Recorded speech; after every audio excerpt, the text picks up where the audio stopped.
कि आपकी 2 जनरेशन पहले से ही इस फील्ड में थी। मुझे ऐसा लगता है कि आपके ये जो करियर का लाइफ है वो पहले से ही सेट है सर। एक बार ट्राई करते हैं इंटीरियर डिजाइनिंग का, और उस समय जहन में ये था कि हम दिन में सिविल करेंगे और शाम को इंटीरियर डिजाइनर क्या करते हैं, ऑफिस में तो बैठते हैं, तो शाम को अपन ऑफिस में बैठेंगे, इंटीरियर डिजाइनिंग भी करेंगे। जितना भी बजट बोलते हैं इंटीरियर आर्किटेक्ट, उसका 50% ऐड कर लो। जो भी वो टाइम दे रहे हैं उसमें 2-3 महीने और ऐड कर दो। आपको लगता है ऐसी बातें होती हैं? ये ब्लेम नहीं है, ये पॉकेट है। हमारे पास कई डिजाइनर, कई क्लाइंट ऐसे भी आए हैं कि सर हमारे पास 10 लाख रुपए हमने फ्लैट ले लिया, अब अगर आप 11 लाख रुपए लगाएंगे तो 1 लाख रुपए आपको लगाना है, हमारे पास 10 लाख के ऊपर पैसा नहीं है, तो हम उनका काम 9 लाख में खत्म भी कर देते हैं। स्पेशलाइजेशन की तरफ जा रहा है। जैसे अगर आप देखेंगे तो अब सुपर स्पेशलिटी हॉस्पिटल्स बन रहे हैं। एक डॉक्टर्स भी हो रहा है तो वो सुपर स्पेशलिस्ट ही कर रहा है। अब आपकी इंडस्ट्री में ये कैसे रोल प्ले करता है? एक आर्टिस्ट और जो एक डिजाइनर्स होते हैं उनके पास यही तो चैलेंज है ना कि आप उसको नई चीज देंगे तो नया ही चीज डिलीवर करेगा। आपका फेवरेट कौन सा है? अगर मैं बात करूं कमर्शियल में, घर होते हैं, फ्लैट्स भी आजकल बहुत मेरे ख्याल से फ्लैट्स में भी आपके बहुत सारे वर्क होते हैं। देखिए ऐसा है कि मैं रेसिडेंस लिमिटेड करता हूँ, मैं साल में 10 से 20 रेसिडेंसी बस करता हूँ। सबसे चैलेंजिंग प्रोजेक्ट जहाँ पे वाकई आपको लगा होगा कि यार काश ये मेरे को ना मिला था।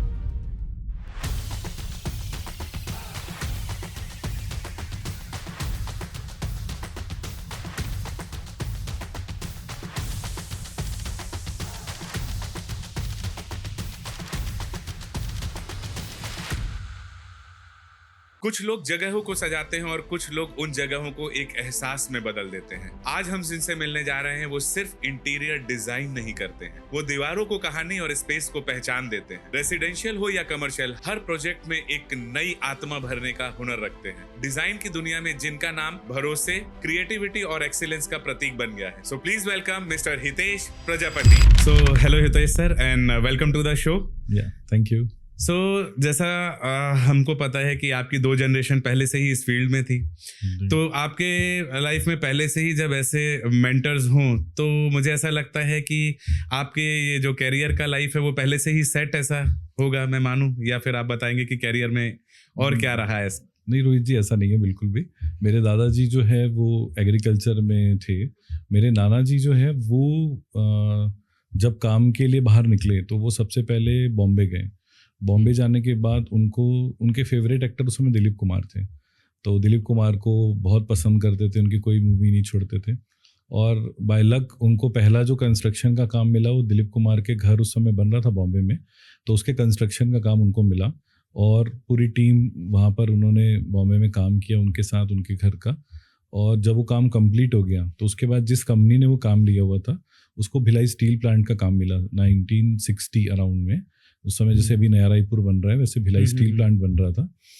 उस समय रायपुर काफ़ी छोटा हुआ करता था, मतलब पुरानी बस्ती, जयस्तंभ चौक, ये 2-3 एरियाज जो आप देख रहे हैं, ब्राह्मण पारा, यही था। तो उस समय बॉम्बे की कंपनी ने नाना जी को कहा कि आपको भिलाई जाना है, रायपुर जाना है, रायपुर में रह के भिलाई का कंस्ट्रक्शन का काम देखना है। तो उनकी 5-7 लोगों की टीम थी राजस्थान की, वो यहाँ पर पहुँचे। यहाँ पर आने के बाद वो साइकिल में रायपुर से भिलाई जाते थे, और भिलाई का जो स्टील प्लांट आप देख रहे हैं, स्कूल देख रहे हैं, सेक्टर्स देख रहे हैं, उसमें काफ़ी योगदान है हमारे परिवार का, हमारे नाना जी का, और भी उनके बहुत सारे कलीग्स जो हमारे परिवार के ही थे, उनका योगदान था। तो वहाँ से हमारा एक रूट स्टार्ट हुआ। मेरे दादाजी जो थे वो एग्रीकल्चर फील्ड में थे और नाना जी जो है वो कंस्ट्रक्शन के फील्ड में थे। फिर 40 इयर्स पहले मेरे पिताजी जो हैं वो राजस्थान से रायपुर आए। सबसे पहला काम उनको होली क्रॉस कापा स्कूल का मिला, उन्होंने पहला काम वो किया। मतलब शुरुआत ही बहुत नोबल काम से हुई है कि स्कूल बनाना, मतलब ये सोसाइटी में कितना ये खुद में काम के साथ एक प्राइड वाला फीलिंग होता है। जी जरूर। उसके बाद जैसा कि अग्रसेन धाम, सालासर मंदिर और गिरनार होटल, ये सब जो पुराने जितनी भी आप चीज़ें देख रहे हैं, बॉटल हाउस जो शंकर नगर में था, तो ये सब हमारे परिवार के द्वारा ही बनाए गए हैं। क्या बात है, वो तो मतलब लैंडमार्क है, सब बोलते हैं नियर बॉटल हाउस। जी। क्या बात है, बहुत बढ़िया सर। लेकिन आपने जो बोला विरासत में मुझे कंस्ट्रक्शन मिला, मुझे इंटीरियर नहीं मिला। इंटीरियर मैंने चूज किया। जब मैं क्लास 10th में था तो जैसे गर्मियों की छुट्टियां होती है तो मैं उस समय बिल्डिंग कंस्ट्रक्शन का काम पापा के साथ देखने जाता था, क्योंकि मुझे इस लाइन में इंटरेस्ट था। तो सबसे पहले एक विला बन रहा था वहाँ पे, बहुत बड़ा विला था। मतलब उस समय ड्रीम होते थे कि इतने बड़े बड़े विलास बनते भी हैं क्या। तो ये कौन से सन की बात होगी? ये मैं क्लास 10th में था, मीन्स आज से 25-30 ईयर्स पहले, सन 2000, हाँ मिनिमम 2001। हाँ 2001 की बात होगी, 2001 की। तो उस समय मैं जब बड़े बड़े विलास देखता था, पापा उसका सिविल का काम देख रहे होते थे। रायपुर में 8 या 10 इंटीरियर डिज़ाइनर थे, तो वो जब आते थे उनकी साइट विजिट होती थी, वो कोई दीवार तोड़वाते थे, वो कोई विंडो तोड़वा देते थे, और हमारे इमोशन जुड़े होते थे उस बिल्डिंग से। तो एक चीज़ बनाना, फिर कोई एक बाहर से आदमी आता था उसको तोड़वा देता था, तो ऐसा लगता था कि यार ये कौन है। तब मैं जानता भी नहीं था कि इंटीरियर डिज़ाइनर्स क्या होते हैं। ओके, ठीक है, शायद रायपुर भी उस समय नहीं जानता था 30 साल पहले कि इंटीरियर डिज़ाइनर्स का 30 साल बाद इतना बड़ा रोल होगा। तो पापा को मैं पूछता था ये सवाल कि पापा ये कौन है जो आते हैं, ये पहले क्यों नहीं आ सकते, ये पहले जो हम इतने अच्छे से चीज़ें बना रहे हैं इसको ही तोड़वा देते हैं, कभी दीवार तोड़वा देते हैं, कभी वॉल हटा देते हैं, कभी विंडोज़ हटा देते हैं। तो फिर वो मेरे लिए एक सवाल था। और by the grace of God जितने भी सीनियर डिज़ाइनर्स हैं रायपुर शहर के, इंटीरियर हो चाहे आर्किटेक्ट्स हो, सबसे हमारे फैमिली रिलेशन शुरू से ही हैं। तो मेरा बचपन उनको देख के ही निकला हुआ है। तो उनके साथ मैंने बहुत अच्छा टाइम स्पेंड किया अपना बचपन उनके साथ, उनको देखा, उनसे सीखा, और शायद उनके आशीर्वाद से ही मैं आज यहाँ हूँ। तो मेरा एक सवाल बस आया आपने जब बताया, तो ये तो आपको एक प्रैक्टिकल एक्सपीरियंस जो एक होता है ना, खुद उस फील्ड में रहकर आपने सीखा। तो इसके पीछे आपने फिर बाद में क्वालिफिकेशन ली या फिर इसके साथ आपने क्वालिफिकेशन, क्या क्वालिफिकेशन आपने फिर इस फील्ड में ली, आर्किटेक्ट या इंटीरियर? सर मैं जब, फिर से बोल रहा हूँ, जब मैं ग्रेजुएट डिग्री ले रहा था तो मुझे आर्किटेक्चर पे जाने का मन था। इंटीरियर डिज़ाइनर बहुत कम होते थे, आर्किटेक्ट ज़्यादा होते थे। तो किसी कारण से मैंने कॉमर्स लिया इन आर्किटेक्ट्स, मैंने मैथ्स नहीं लिया। तो कॉमर्स लेने के बाद पहले मैंने बीकॉम किया। बीकॉम करने के बाद मुझे समझ में आया कि आर्किटेक्ट के लिए हमें मैथ्स या साइंस की स्ट्रीम में जाना चाहिए था। तो उस समय ऐसे कोई प्राइवेट कॉलेजेस भी नहीं थे या और कोई इंस्टीट्यूट नहीं थे। और जब मुझे बाहर जाना था पढ़ने के लिए, मुझे MBA फाइनेंस करना था एक्चुअली। मेरा ड्रीम था उस समय बिल्डर बनना है मुझे। ओके, हाँ, बड़ा बिल्डर बनना है, इस लाइन को आगे कंस्ट्रक्शन के फील्ड को बिल्डरशिप में लेके जाना है। तो मुझे लगा कि MBA फाइनेंस करना चाहिए। तो मेरा स्कोप उस समय वो था कि मुझे पुणे से MBA फाइनेंस करना है।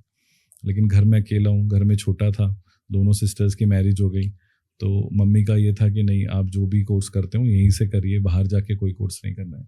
और उस समय सिर्फ रविशंकर यूनिवर्सिटी हुआ करती थी और कोई इंस्टीट्यूट ही नहीं था।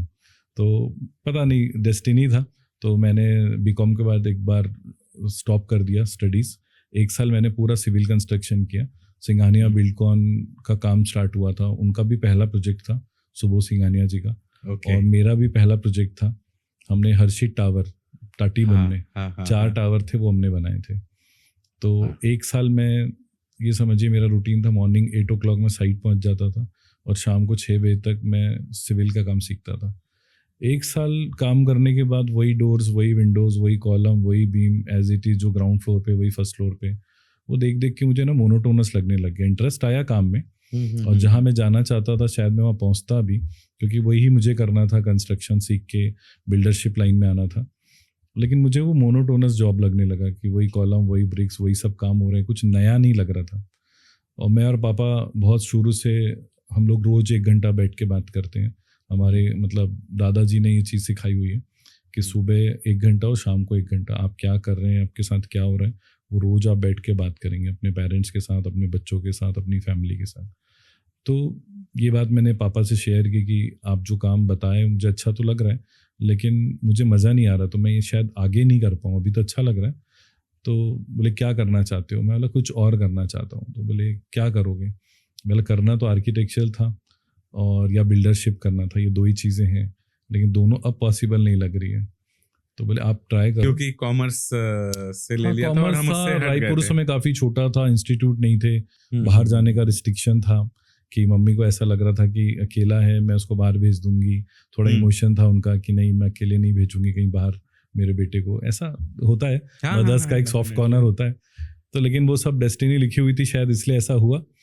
तो मैंने पापा ने कहा आप ट्राई करो, आपको जो करना है मैं उसके लिए करवाऊंगा, पहले आप ट्राई कर लो आपको क्या करना है। तो NIFD कॉलेज का उस समय एग्जीबिशन लगा हुआ था, तो मैं उस एग्जीबिशन में अच्छा, वो जो कॉलेजेस आते हैं कॉलेज जगह के पे और सब एग्जीबिशंस होते हैं उनके ईयरली की, उन्होंने क्या बच्चों को पढ़ाया, क्या उन्होंने चीज़ें क्रिएट की, तो वैसा एक एग्जीबिशन लगा हुआ था, मुझे पता चला, मैं गया। तो जाते ही उस एग्जीबिशन में मुझे कुछ ड्राइंग की शीट्स दिखी, तो मैंने किसी से पूछा कि ये ड्राइंग्स की शीट किसने बनाई, तो बोले हमने बनाई। बोले ये कौन सिखाता है, तो बोले ये हमारे इंस्टीट्यूट में सिखाते हैं। तो मैंने मुझे सिखा देंगे, बोले हाँ सिखा देंगे। तो फिर मैंने कोर्स के बारे में पता किया कि इंटीरियर डिज़ाइनिंग कोर्स रायपुर में भी अवेलेबल है और वो बीकॉम के बाद भी आप कर सकते हैं। तो फिर मैंने पापा से कहा कि पापा मुझे तो ये इंटीरियर डिज़ाइनिंग का कोर्स करना है और ये हम कर सकते हैं, उसके लिए एलिजिबल हैं। तो उन्होंने कहा कि ठीक है आप कर लो। लेकिन समझ में आया कि फादर जो है उनका जो सोच होती है बहुत दूर तक की होती है। उन्होंने एक बस कंडीशन रखी कि काम भी करना है और पढ़ाई भी करनी है, क्योंकि उनको एक तरफ से ऐसा लग रहा था कि बीकॉम के कॉलेज के बाद डायरेक्ट ही काम पे आ गया, फिर इसको अब लग रहा है कि काम से जी तो नहीं चुरा रहा है, फिर कॉलेज जाने की बात कर रहा है। तो उसको मैं टेस्ट करता हूँ। तो वो आपका इंटेंशन चेक कर रहे थे, वो चेक कर रहे थे कि ये काम से भागने के लिए तो कॉलेज नहीं ज्वाइन कर रहे हैं। तो मैंने बोला और मुझे करना था, तो मैंने बोला ठीक है मैं करूँगा। तो कॉलेज का टाइम मैंने रखा 1 to 4, उसमें चॉइस होता था पहले कि आप मॉर्निंग 7 का बैच लीजिए, 7 to 12, या फिर 1 to 4 का ही कॉलेज होता था वो लीजिए। तो मैंने टाइम लिया 1 to 4। तो मैं सुबह 7:30 घर से निकलता था, टाटी बंद जाता था, टाटी बंद में अपना सिविल का काम देखता था 12 बजे तक। 12 बजे काम वहाँ सब करके वापस शंकर नगर आता था। फिर मेरा कॉलेज अवंती विहार में था, तो अवंती विहार कॉलेज जाता था। फिर 4 बजे अवंती विहार से फिर आता था, फिर साइड जाता था, 7 बजे तक वहाँ रहता था टाटी बंद। तो मेरा ये रूटीन 1 साल कंटिन्यू रहा। और जो हमें क्लास में काम मिलता था वो मैं रात को पूरी रात जग के डाइनिंग टेबल के ऊपर बैठ के शीट्स बनानी होती, तो डाइनिंग टेबल के ऊपर म्यूज़िक लगा के और पूरी शीट्स वगैरह बनाता था। और मज़े की बात ये कि मैं शुरू से हिंदी मीडियम स्कूल में पढ़ा। पहले मैं होली क्रॉस में ही था। एक बार ऐसा कुछ इंसिडेंट हुआ कि मेरा ऑटो वाला या बस वाला जो था वो मुझे छोड़ दिया और मुझे पिकअप ही नहीं किया उसने, और वो घर आ गया वापस। तो मम्मी पापा ढूंढने निकल गए कि बच्चा कहाँ गया। पहले के ज़माने की बात आपको पता है, और उतने बच्चे ऐसे भी स्मार्ट नहीं होते खुद से पहुँच जाए, तो उसने छोड़ दिया। तो फिर मम्मी घबरा गई, तो मम्मी बोली नहीं, घर के पास जो स्कूल है उसी में डाल दो, मैं बच्चे को दूर नहीं भेजूंगी। तो घर के पास हिंदी मीडियम स्कूल था, उसमें मम्मी ने डाल दिया। तो 12th तक मैंने हिंदी मीडियम स्कूल में पढ़ाई की, और उसके बाद जो इंटीरियर का कोर्स था वो पूरा इंग्लिश में था। तो मुझे ऐसा लगा एक बार कि कैसे करूँगा, कैसे होगा। पापा को बोल तो दिया हूँ, हो पाएगा कि नहीं हो पाएगा। तो उसके लिए भी फिर मैंने एक इंग्लिश की कोचिंग क्लास और स्टार्ट की साथ में 2 घंटे की।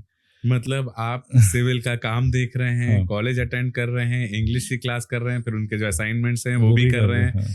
पैरेलली आपने 1 साल पूरा ये सब एक साथ चलाया है। मैंने दिया उसमें। और मजे की बात ये कि मुझे क्लास 1 to 12 जितने परसेंटेज नहीं है उतने मुझे इंटीरियर में परसेंटेज आए। मतलब इतने ज़्यादा नंबर आए कि क्योंकि मैंने उसे एकदम शिद्दत से किया, पढ़ाई भी की। तो वो क्या एक कारण था जिसके कारण आपको इतना, जैसे बोलते ना किसी कोई एक चीज कई बार हम देख लेते हैं किसी चीज को और वो ऐसा भा जाता है कि तभी आदमी इतना पैशन के साथ उस काम को कर पाता है। उसके तो पीछे भी एक कहानी है। हम लोग 3-4 फ्रेंड्स थे जो काम कर रहे थे सिविल का।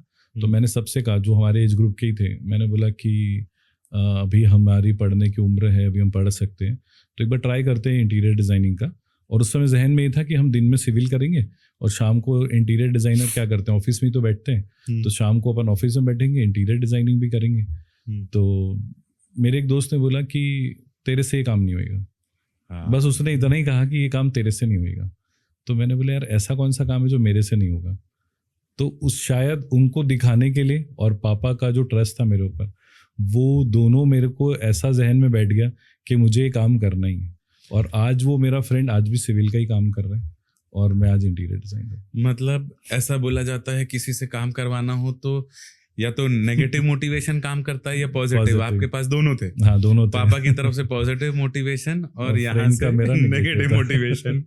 बहुत बढ़िया। तो मतलब साइट में भी अगर कोई आपको बोल दे यार मेरे को नहीं लग रहा है कर बिल्कुल पाएंगे, ऐसा तो होता है। चैलेंज होते हैं हमारे पास। अभी जैसे कुछ क्लाइंट हैं वो अभी से हमको डेट दे चुके हैं कि अगले महीने ओपनिंग करनी, तो हम वैसे उनको बोल देते हैं आप घर जाइए, आपकी ओपनिंग हो जाएगी, आप इंटरफेयर मत करिएगा काम में। क्योंकि हमको पता है हम करा लेंगे, हमने बहुत सारे प्रोजेक्ट्स किए हुए हैं और उतना एक कॉन्फिडेंस लेवल है, अपनी टीम के ऊपर कॉन्फिडेंस है, अपने ऊपर कॉन्फिडेंस है, तो वो काम आता है। क्या बात है, बहुत बढ़िया सर। तो अगर मैं एक सवाल आप ही की इंडस्ट्री से पूछूंगा कि समय के साथ बहुत कुछ बदला जी। अब जो मैं यूजुअली, क्योंकि मैं बाय लक बोल सकता हूँ अभी मैं इस प्रोफेशन में हूँ क्योंकि मेरा बिजनेस कोचिंग है, तो उसमें मेरे को बहुत सारे तरीके के एंटरप्रेन्योर्स के साथ काम करने मिलता है। तो मैं ये देख रहा हूँ कि अब ठीक है हमारा एक्सपीरियंस अपनी जगह है, लेकिन जो क्लाइंट्स की एक्सपेक्टेशन है और जो ये यंग आ रही है, तो अब कई बार क्या होता है पेरेंट्स भी बोल देते हैं कि यार अब वो हमारे यहाँ कई बार वो बोलते हैं कि भाई हमारे यहाँ जो बड़े हैं उनकी भी इच्छा पूरी करनी रहती है कि भाई ये चाहते हैं ऐसा करो। फिर एकदम यूथ आता है बोलता है मेरे को तो ऐसा चाहिए मेरे घर में, और फिर जो मेन डिसीजन मेकर रहता है उसकी भी इच्छाएं रहती हैं। तो कई बार आपके पास ऐसा सिचुएशन आता है क्या कि 3 जनरेशन आपसे डिमांड करती है एक ही प्रोजेक्ट के अंदर? बिल्कुल। और जैसा मैंने बताया कि अभी जिस तरीके से समय बदल रहा है, तो जो यंग जनरेशन है वो तो अब बिल्कुल अलग ही तरीके की सोच हो गई है जी। तो हमारा जो इतने साल का एक्सपीरियंस है उसके साथ ये मैच कर पाना, क्योंकि आपकी एज ग्रुप वाले को आप समझ जाएंगे जी। पहला जो उनका पुराना जनरेशन और ये जो नया जनरेशन है, ये 3 डिमांड को आप कैसे मैच करते हैं? आता है ऐसा सिचुएशन? बिल्कुल, वैसे हर घर में आता है, ऐसा नहीं। और हम तो बोलते हैं कि जब हम मीटिंग करते हैं तब हम बोलते हैं आप पूरे फैमिली को लेके आइए, आप छोटा बच्चा भी उसको भी लाइए, और आपके अगर पेरेंट्स है 60-70 ईयर्स के उनको भी लेके आइए। बिकॉज ऑफ देखिए घर आपका ड्रीम होता है। पहले तो जब हमारे फादर ने तो 7-8 घर बना लिए, और अब जो है कि ऐसा है कि अब की जनरेशन 1 या 2 घर अपनी एक स्पान में लाइफ स्पान में अपना ड्रीम हाउस 1 बार या 2 बार बना पाते हैं। बिल्कुल। तो मुझे ऐसा लगता है कि बाय द वे एक बार जो बना रहे हैं तो उसके घर की जो डिमांड्स हैं, उसके घर के जो टेस्ट हैं, उसके घर की जो बजट है, वो सब चीज़ें ध्यान रखते हैं। तो क्लाइंट से सबसे पहले हम पूछते हैं कि आपका बजट क्या है, उसके बाद आपको किस टाइमलाइन में घर चाहिए। फिर जब रिक्वायरमेंट्स की बात आती है तो छोटे बच्चे को अपने रूम में क्या चाहिए, जैसे एक छोटा बच्चा है उसको कार चाहिए, डोरेमोन चाहिए, कार्टून कैरेक्टर चाहिए, वो वॉलपेपर में कर्टन्स में प्ले करते हैं। बिकॉज ऑफ वो एक टाइमिंग है, उसकी एज भी टाइमिंग है। वो टीन हो जाएगा तो उसको डोरेमोन अच्छा नहीं लगेगा, तो उतारना है, सीधे वॉलपेपर चेंज कर दिया, बस फर्नीचर्स पे हम प्ले नहीं करते। ठीक है। ओल्ड एज जो पर्सन्स होते हैं, मैंने तो ऐसे जब मुझे भी, हम भी सीखते हैं रोज। मैं पहली बार एक किसी का घर डिज़ाइन किया, बहुत बड़े इंडस्ट्रियल वो रायपुर के। उन्होंने मुझे बुलाया, बोले यार ये मेरा रूम बनाना है और इसमें एसी रहेगा, सामने विंडो रहेगी, पीछे लैंडस्केप होगा और ऐसा ऐसा होगा। मैंने ठीक है सर। मैं सुबह 5 बजे उठता हूँ, भजन सुनता हूँ और फिर उसके बाद मैं रियल एस्टेट का काम देखता हूँ, फिर फैक्ट्री चल जाता हूँ। तो मुझे एक बाथरूम चाहिए, मतलब उसमें शावर बस चाहिए। ठीक। फिर दूसरे रूम में लेके गए, बोले ये मेरी वाइफ का रूम है। मैं बोला वाइफ का रूम है? तो बोले हाँ ये मेरी वाइफ का रूम है, वो 8 बजे तक सोती है, उसको जकूजी भी चाहिए, उसको एसी नहीं चाहिए, पंखा चाहिए, और उसको लाउड म्यूजिक पसंद नहीं है, भजन वजन वो सुनती नहीं है। तो मैं बोला सर ये क्या बोल रहे हो आप? तो बोले हाँ ऐसा ही है। तो मैं एकदम शॉक्ड हो गया, आपके जैसे जो आप अभी सवाल किए। मैं बोला सर ये क्या, हस्बैंड वाइफ और अलग अलग रूम चाहिए? तो बोले हाँ अलग अलग रूम चाहिए, वो अलग, हमारी दोनों का, बोले रोज झगड़ा होता है, बोले हम लोग का दोनों का टेस्ट ही अलग है। मैंने होगा, और लिटरली मैंने उनका 2 रूम बनाया अलग अलग। और उसके बाद जब मैंने स्टडी किया ना, तो समझ में आया कि 50 की एज के बाद हस्बैंड वाइफ का, दोनों का हर चीज़ चेंज हो जाती है। मतलब आप प्लस बोलोगे तो माइनस, वो माइनस बोलेंगे तो आप प्लस, ये सबके साथ है। लेकिन सरेंडर हस्बैंड ही कर देते होंगे, भाई देख लो इसका जो है, हाँ नहीं, वो एडजस्ट करना है, जिसको भी एडजस्ट करना है। ये चीज़ मैंने अपने घर में अपने मम्मी पापा के साथ भी फेस की। पापा को फैन भी नहीं अच्छा लगता था, मम्मी को एसी पसंद था। मम्मी सुबह टीवी देखती है, पापा टीवी नहीं देखते थे। तो ये मैंने उस समय क्लाइंट के तरफ देखा कि ये क्लाइंट ऐसे कैसे बोल रहे हैं, लेकिन जब मैंने उसको स्टडी किया तो समझ में आया कि नहीं, एक एज के बाद एक एज ग्रुप होता है ना हर आदमी का, उसका हर एक का अलग अलग टेस्ट होता है, हर अलग रिक्वायरमेंट्स होती है। अभी हम जैसे स्कूल डिज़ाइन कर रहे हैं, तो स्कूल में प्रिंसिपल मैम, प्रिंसिपल सर और हम जब डिस्कशन करते हैं 4-5 घंटा लगता है, क्योंकि अलग अलग एरियाज है। क्लासरूम है, फिर आपका प्ले एरिया है, फिर आपका ऑडिटोरियम है उसका, फिर रिसेप्शन है। हर एरिया अलग अलग होता है और वो रोज़ बनाने वाला एरिया नहीं है। बच्चे क्या ढूंढ रहे होते हैं, कैफेटेरिया कैसा होना चाहिए, प्ले एरिया कैसा होना चाहिए।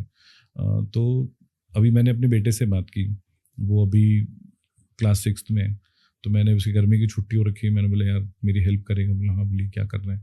तो मैंने बोला मेरे साथ स्कूल चलेगा, KPS स्कूल जाना है, मैं वो डिज़ाइन कर रहा हूँ, तेरी हेल्प लगेगी। तो बोले मैं क्या करूँगा?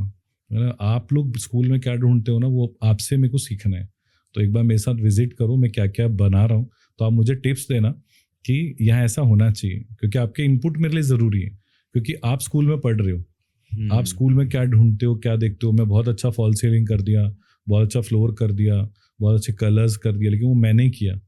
मेरा एज ग्रुप अलग है, मैं इंटीरियर देख रहा हूँ सिर्फ। आप बच्चे हो, आप क्या ढूंढते हो, आप क्या देखते हो, आपको किससे मजा आता है, तो मैं बोला वो चाहिए मेरे को। तो उनकी कंसल्टेंसी फीस वगैरह हाँ, तो वो तो बहुत मनी माइंडेड है। वो बोलता है कि मैं तो नहीं चलूंगा, तो मैं बोला यार चल थोड़ी हेल्प कर दे, तो मुझे क्या मिलेगा? मैं बोला ठीक है यार 5,000 रुपये ले लेना, ठीक है कल चलते हैं अपन। तो ये तो एक मजाक है, लेकिन हम हर प्रोजेक्ट पे स्टडी करते हैं और मुझे ये फील्ड में आने का मौका जो मिला, आज हम शूज़ के शोरूम बनाते हैं, हम गारमेंट्स के शोरूम बनाते हैं, हम फैमिली स्टोर डिज़ाइन करते हैं, बार बनाते हैं, कैफ़े बनाते हैं, पिकल बॉल बना रहे हैं, स्टेडियम बना रहे हैं।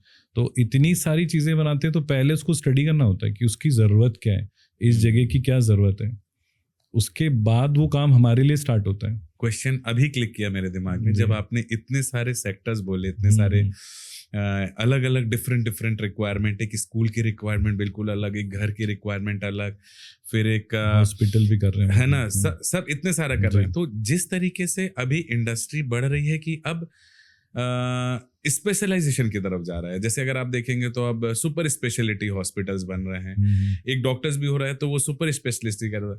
तो अब आपकी इंडस्ट्री में ये कैसे रोल प्ले करता है कि आगे आपको क्या दिखता है कि आपकी इंडस्ट्री में सुपर स्पेशलाइजेशन भी आएगा, या फिर आपके यहाँ ये वर्सेटैलिटी और ये डाइवर्सिटी रहेगी? सो देखिए, ये तो क्लाइंट का थॉट है, लेकिन कई आर्किटेक्ट्स ऐसे हैं जो सिर्फ स्कूल डिज़ाइन करते हैं। मैं भी ऐसे आर्किटेक्ट्स को जानता हूँ जो सिर्फ स्कूल ही बनाते हैं, कुछ हॉस्पिटल ही डिज़ाइन करते हैं।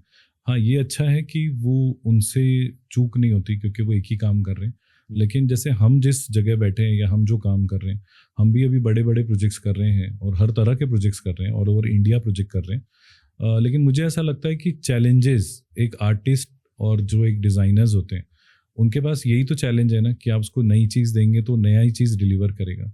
अगर आप एक बैंक बनाने वाले को बोलेंगे कि सर HDFC बैंक बनाना है, तो 1000 HDFC बैंक बनाने होंगे, तो वही कलर, वही डिज़ाइन, वही पैटर्न, वही रिसेप्शन, तो वो शायद डिज़ाइनर नहीं बचेंगे, वो वेंडर्स हो जाते हैं फिर, कि वो ट्रंकी सॉल्यूशन लेते हैं, वही डिज़ाइन करते हैं, एरिया आ जाता है और वो बनाते हैं।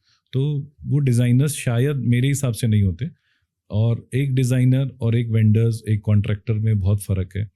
तो कभी भी एक डिज़ाइनर इस तरह के काम लेना पसंद नहीं करेगा।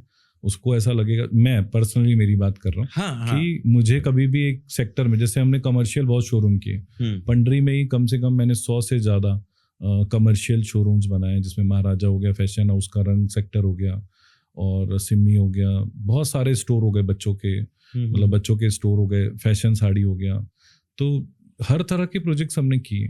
आपका फेवरेट कौन सा है? अगर मैं बात करूं कमर्शियल में और शोरूम्स, कमर्शियल में भी एक ऑफिस टाइप का होता है, एक शोरूम्स होता है, घर होते हैं, फ्लैट्स भी आजकल बहुत, मेरे ख्याल से फ्लैट्स में भी आपके बहुत सारे वर्क होते होंगे।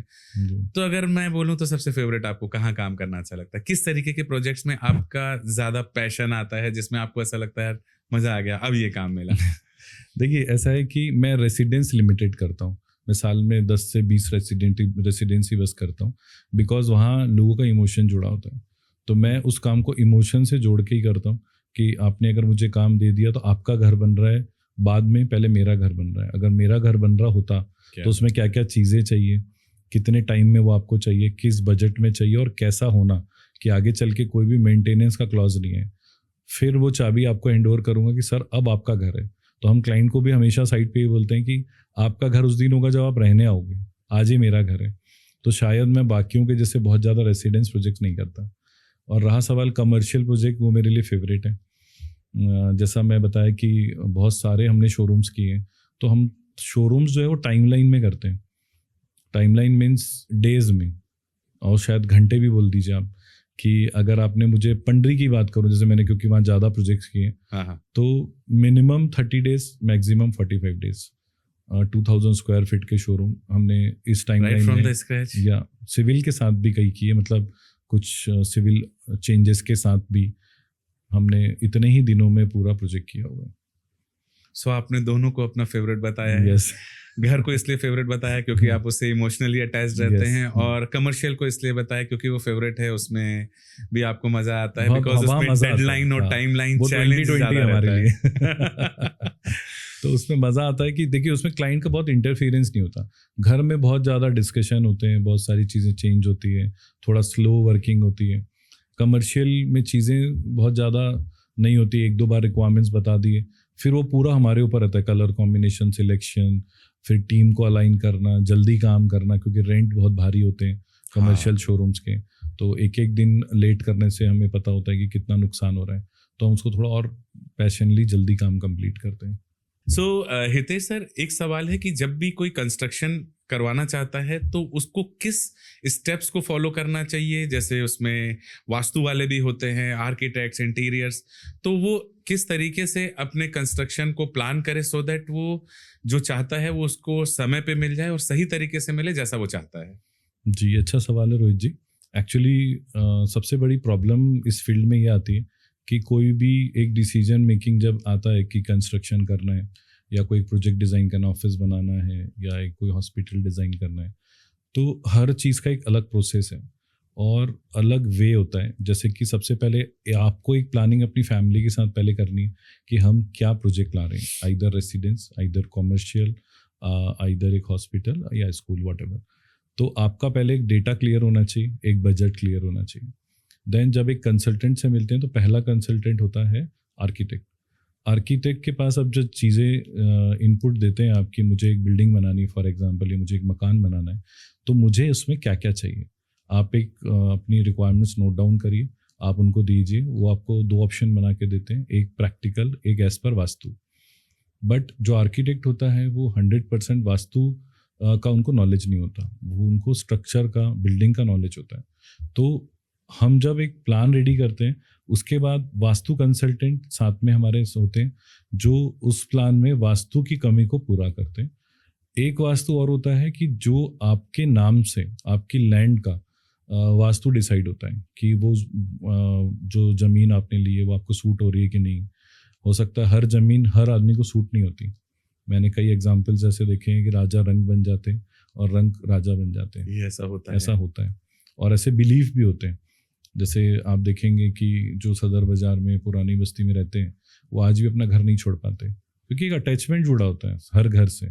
और ऐसा भी मैंने देखा है कि ज़ीरो से किसी के फादर ने स्टार्ट किया, उसी घर में उन्होंने बड़ी फैक्ट्रियां लगा ली, सब बच्चों की शादी कर ली, अपना जीवन अच्छे से बिताया, पर उनके बच्चे उसी घर में आगे काम नहीं कर पाते या उतना प्रोग्रेस नहीं कर पाते जितना उनके फादर ने किया। तो ये सब चीज़ें है तो कहीं ना कहीं तो ये वास्तु से रिलेट करती हैं और वो वास्तु एक्सपर्ट होते हैं। तो आपको पहले वास्तु एक्सपर्ट से और आर्किटेक्ट से मिलना चाहिए। वो जो ड्राइंग फाइनल कर देते हैं, वो ड्राइंग फिर इंटीरियर डिज़ाइनर्स के पास आती है कि डोर्स, विंडोज़, एलिवेशंस कैसा होगा, कहाँ पे ग्लास आएगा, कहाँ पे वॉल्स होनी चाहिए। देन वो जो डिज़ाइन फाइनल होती है वो फिर स्ट्रक्चर डिज़ाइनर के पास जाती है, जो कॉलम, बीम, स्ट्रेंथ, उस बिल्डिंग की लाइफ स्पान, वो सब वो डिसाइड करते हैं। फिर आगे जो कंसल्टेंट होते हैं वो प्लम्बिंग कंसल्टेंट अलग होते हैं, फिर उसके बाद इलेक्ट्रिक कंसल्टेंट होते हैं, फर्निशिंग कंसल्टेंट होते हैं, फर्नीचर डिज़ाइनर्स होते हैं। तो हम ऐसे अभी प्रोजेक्ट कर रहे हैं अभी अनंता में, जिसमें कि ऑल ओवर इंडिया से 7-8 डिज़ाइनर, इंटीरियर डिज़ाइनर के अलावा एक साथ काम कर रहे हैं। एक प्रोजेक्ट में 7 से 8 इंटीरियर मिलके एक ही प्रोजेक्ट में designer, not designers, furnishing designer, okay, designers हैं अलग, structure designer, architects, vastu consultant. और जो हमारी फर्म है हितेश प्रजापति एंड एसोसिएट, हम भी अपने क्लाइंट्स के लिए स्टार्टिंग टू एंड, जैसे हमारे जो आर्किटेक्ट हैं, he is from Mumbai, Paresh Patel ji, 55 years old हैं। उन ऑल ओवर इंडिया हम लोग साथ में काम कर रहे हैं अभी। जैसे हैदराबाद में हम काम कर रहे हैं, बेंगलुरु में काम कर रहे हैं, राजकोट में काम कर रहे हैं, इसके अलावा विशाखापट्टनम, रायपुर में हम प्रोजेक्ट कर रहे हैं। तो ये हमारा थॉट है कि हम अपने जो भी क्लाइंट्स हैं उनको सर्विसेज जो है उनको कहीं नहीं जाना पड़े। फिर स्ट्रक्चर डिज़ाइनर, इंटीरियर मैं देखता हूँ और हमारे साथ एक सिविल और स्ट्रक्चर अलग है जी। सिविल मीन्स सर क्या होता है, जो बिल्डिंग क्रिएट करते हैं, सिविल इंजीनियर्स अलग होते हैं, आर्किटेक्ट्स अलग होते हैं, तो अलग अलग फील्ड अलग अलग लोग देखते हैं, ये हम लोगों को पता है और हम वैसे ही काम करते हैं। इसके अलावा एक बहुत बड़ा रोल होता है लैंडस्केपर। आज के टाइम में हम क्या सोचते हैं कि जमीन की वैल्यू ज्यादा है, हर तरफ से कुछ नहीं छोड़ना, चारों तरफ से बंद कर दो, लेकिन ऐसा नहीं है। प्लांट्स अगर आप कम करते जाएंगे तो 100% आपको ऑक्सीजन की कमी होगी। उसके बाद जो नेचुरल ब्यूटी जो देखना होता है कि आंखों को एक ग्रीन वैल्यू चाहिए, जिससे कि आंखें सबको चश्मे लग रहे हैं, कमजोर हो रही आंखें, रीजन यही है कि आप ग्रीनरी तो खत्म करते जा रहे हो, ग्रास आपके घर में है ही नहीं जिस पे ग्रास पे चलना चाहिए। ये सब चीज़ें तो हमारे मतलब आप पुरानी चीज़ें उठा के देख लीजिए कि हम नंगे पैर चलते थे, घास पे चलते थे, फ्रूट्स खाते थे, तो आप ये सब चीज़ खत्म कर रहे हैं और आप चाहते हैं कि हमको हेल्दी लाइफ चाहिए, तो कहाँ से मिलेगी? आप अपने दुश्मन तो खुद बन रहे हैं। तो हम अपने क्लाइंट्स को शुरू से यही समझाते हैं कि अगर आप घर बना रहे हैं या कोई भी प्रॉपर्टी डिज़ाइन कर रहे हैं तो आप उसको हमारे तरीके से सोचिए और हमारे तरीके से डिज़ाइन कराइए। और हम 5 लोग मिलके एक प्रोजेक्ट को कंप्लीट करते हैं एक एसोसिएशन में। तो हमारे ऑफिस से पहले ये 5 चीज़ें फाइनल होती है। इवन लैंडस्केप भी कहाँ होगा वो हमारी ड्राइंग में पहले फाइनल होता है।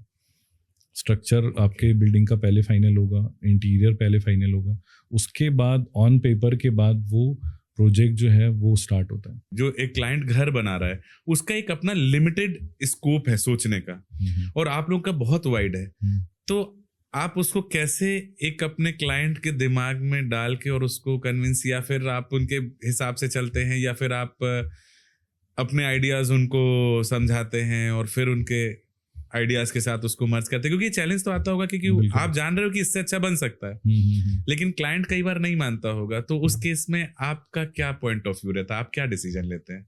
सर मैंने भी देखा कि आपके पास शायद आईफोन है और आपकी गाड़ी भी जो है वो एक हाई क्लास गाड़ी है, तो सेम विथ आपका जो एक कंस्ट्रक्शन है या आपका जो प्रोजेक्ट है वो भी यही होता है कि आपका काम शायद नोकिया के बटन वाले फ़ोन से भी हो सकता था, लेकिन आपको आज के टाइम में जो बेस्ट फ़ोन है, जो बेस्ट सर्विस दे रहा है या बेस्ट जो मार्केट में आप शायद ने वो आपने वही पिक किया हुआ है। बिल्कुल।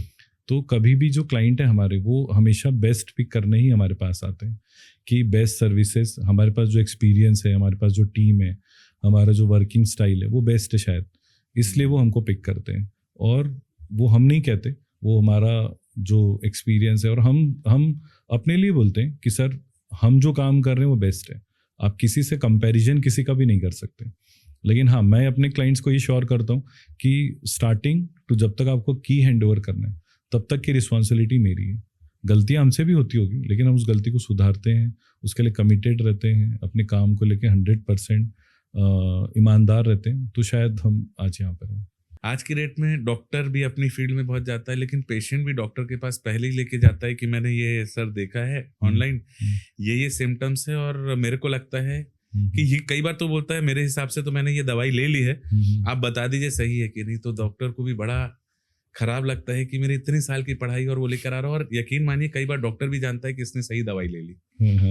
तो 9 तो ठीक है, लेकिन एक कई बार इस चक्कर में अपनी लाइफ के साथ खेल जाते हैं कि चलो ठीक है आपने एआई को यूज कर लिया, तो आपकी फील्ड में भी पिंटरेस्ट बहुत फेमस एक बोलते हैं, फिर उसके बाद एआई का आ गया है, तो ठीक है आपका एक्सपीरियंस है, लेकिन कस्टमर भी कई बार ऐसा आता होगा, जैसे डॉक्टर के पास जब चले जाते हैं तो आपके पास भी ले जाके आते होंगे कि सर ऐसा बना के दे दो आप।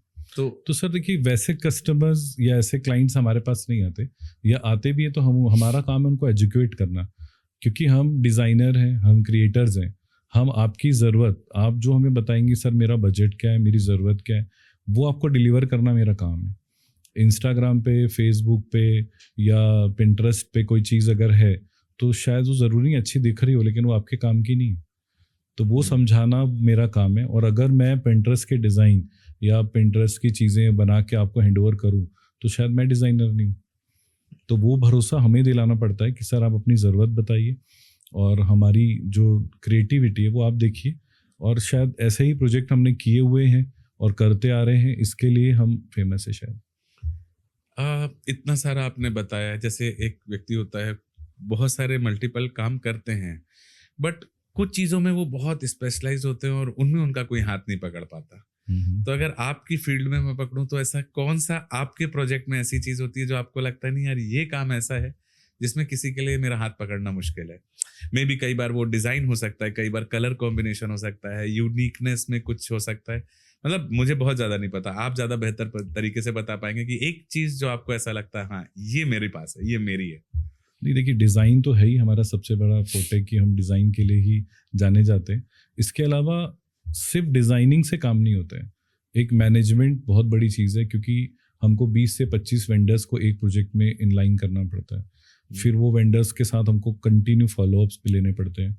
फिर उसके बाद उसका क्लाइंट की रिक्वायरमेंट, टाइमलाइन और बजट को ध्यान रखते हुए समय से वो काम को डिलीवर करना, तो ये एक बहुत बड़ा टास्क है।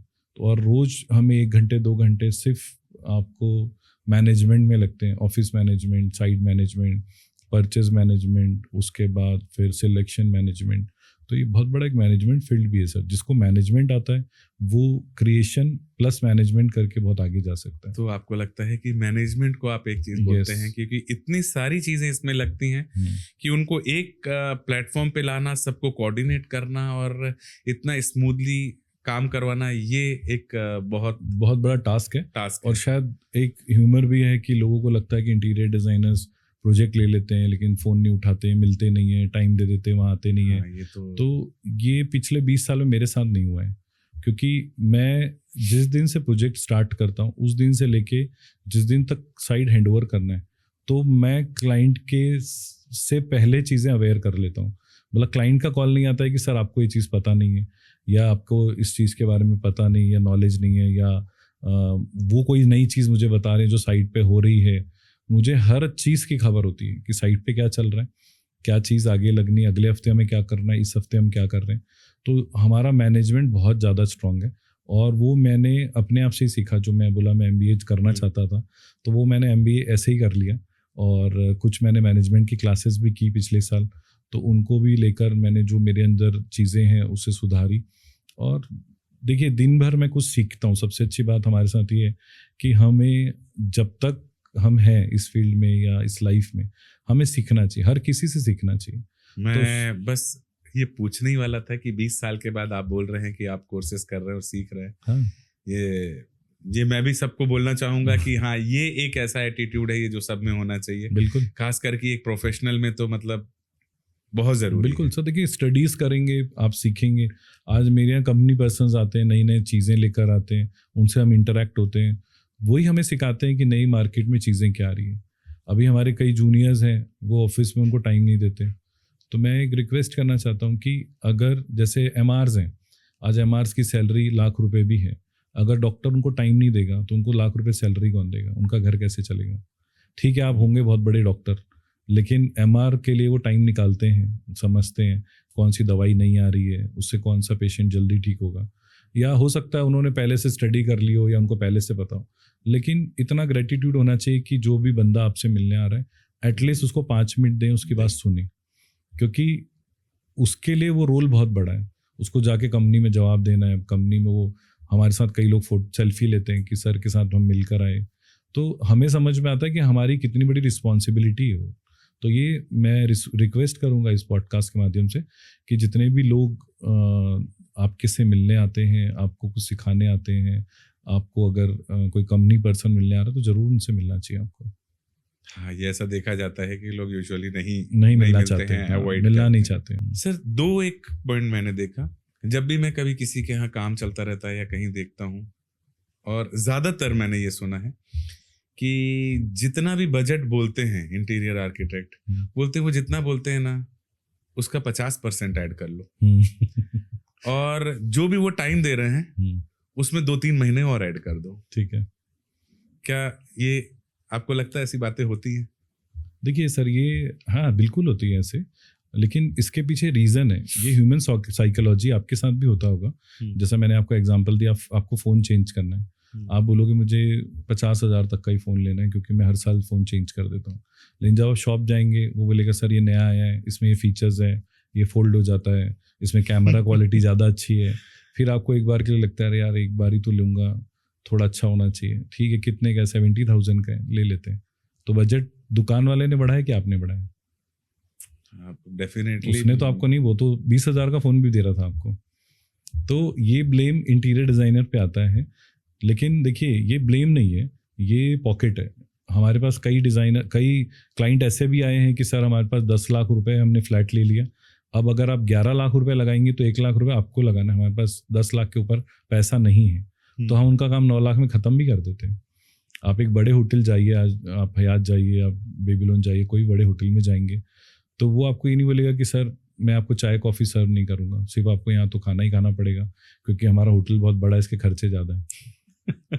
ऐसा होता है क्योंकि सर्विस इंडस्ट्री है सर। तो मैं यही बोलना चाहूँगा कि हम भी एक सर्विस इंडस्ट्री में हैं, तो आपको जैसी चीज़ चाहिए वो डिलीवर करना हमारा काम है। अगर आप हमको एक्चुअल चीज़ बताएंगे तो हम आपको एक्चुअल चीज़ डिलीवर करेंगे। लेकिन क्या होता है, वो जो आप चीज़ बोल रहे हो ना उनके जहन में होती है, इसलिए वो हमको भी आधी बात बताते हैं।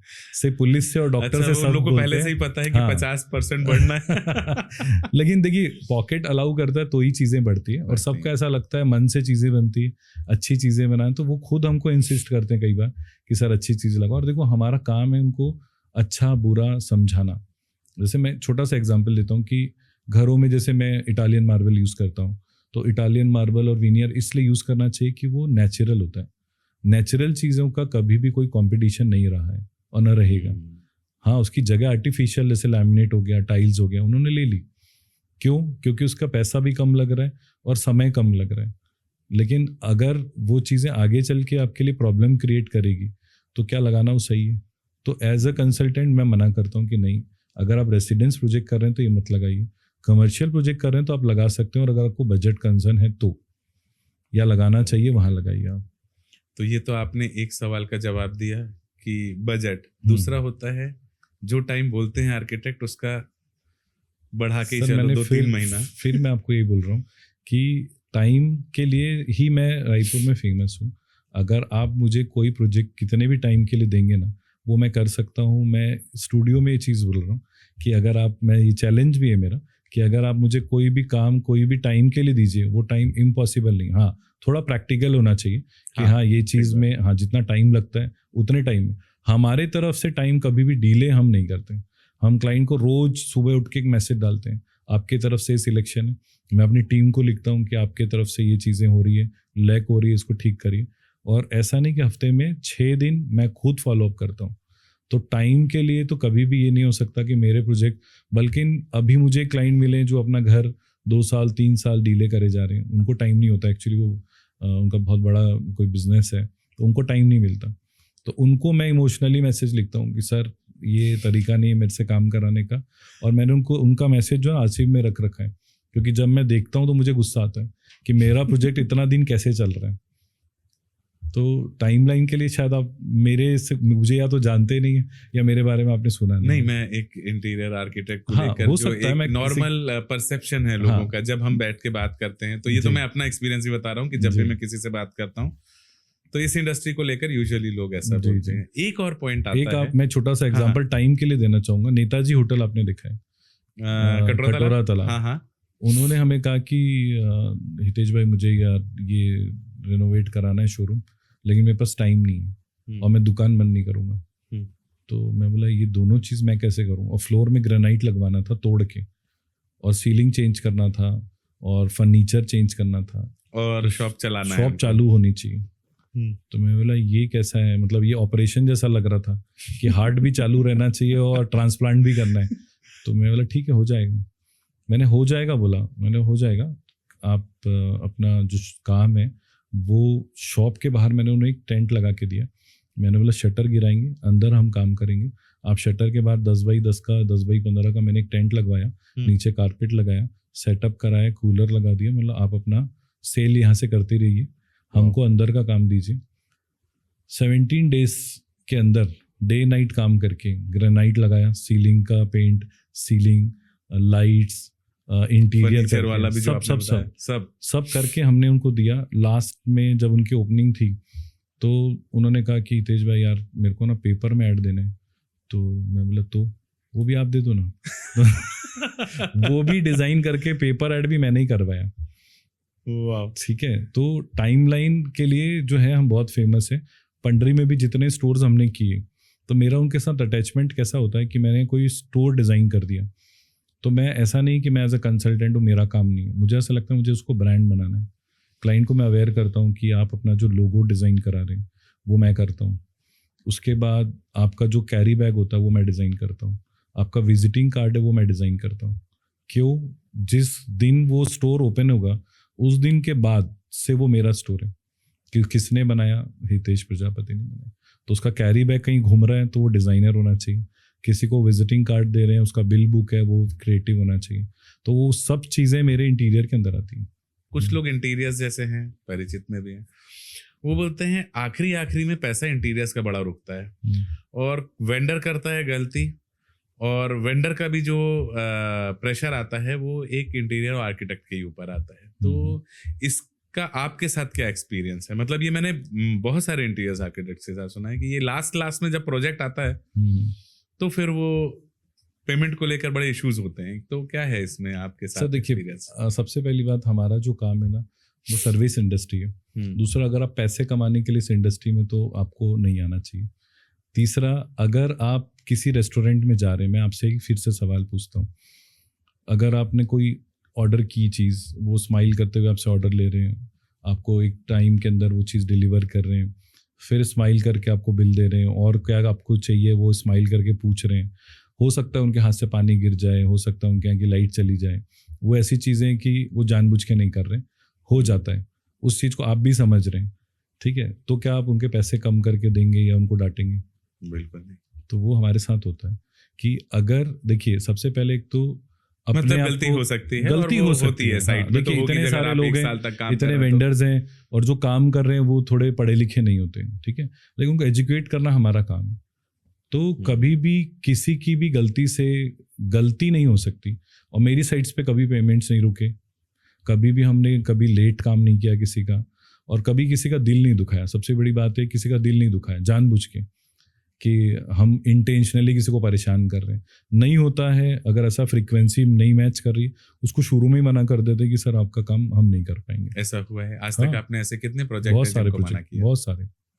हम शुरू में ही पहले बैठ के चीज़ें क्लियर करते हैं कि क्लाइंट क्या चाह रहा है, मुझे क्या चाहिए।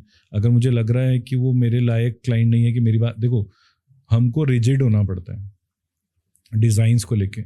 क्लाइंट ही हमको डिज़ाइन देगा, सर ये पिंटरेस्ट का डिज़ाइन ये बना दो, तो वो हम नहीं करते।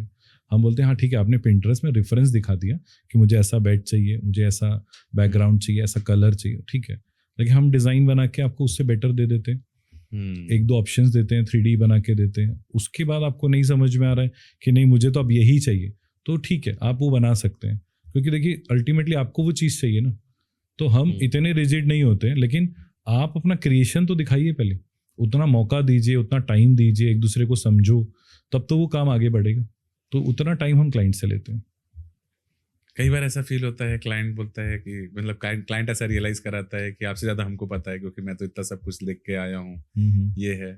तो ईगो हर्ट होता होगा अगर क्लाइंट आके बोलता होगा? नहीं क्यों सर, देखिए सीखने के लिए तो लाइफ है, और सीख रहे हैं आज भी। तो कई क्लाइंट ऐसे होते हैं, उनको सही में नॉलेज होता है, सही में उनको कई चीज़ें पता होती है, तो हम उनसे उनके लेवल पे ही बात करते हैं। लेकिन 50-60% स्क्रैच से ही आते हैं, जिनको कुछ नहीं पता होता, मार्केट के ह्यूमर्स लेके आते हैं, और ऐसी चीज़ें जो आप बोल रहे हैं वही सब चीज़ें वो भी बात करते हैं। तो उनको हम एजुकेट करते हैं, सिखाते हैं, समझाते हैं, ट्रस्ट डेवलप करते हैं, उसके बाद काम करते हैं, तो रिजल्ट्स अच्छे आते हैं। कौन सा कस्टमर आपको ज़्यादा अच्छा लगता है, या फिर किस कस्टमर के साथ आपके लिए काम करना ईजी रहता है? नॉलेजेबल या जो बिल्कुल स्क्रैच में आता है, जिसको कुछ नहीं पता? सर मैं बताऊँ सबसे अच्छा काम किसका होता है? मैं लास्ट 15 ईयर से उड़ीसा जाता हूँ।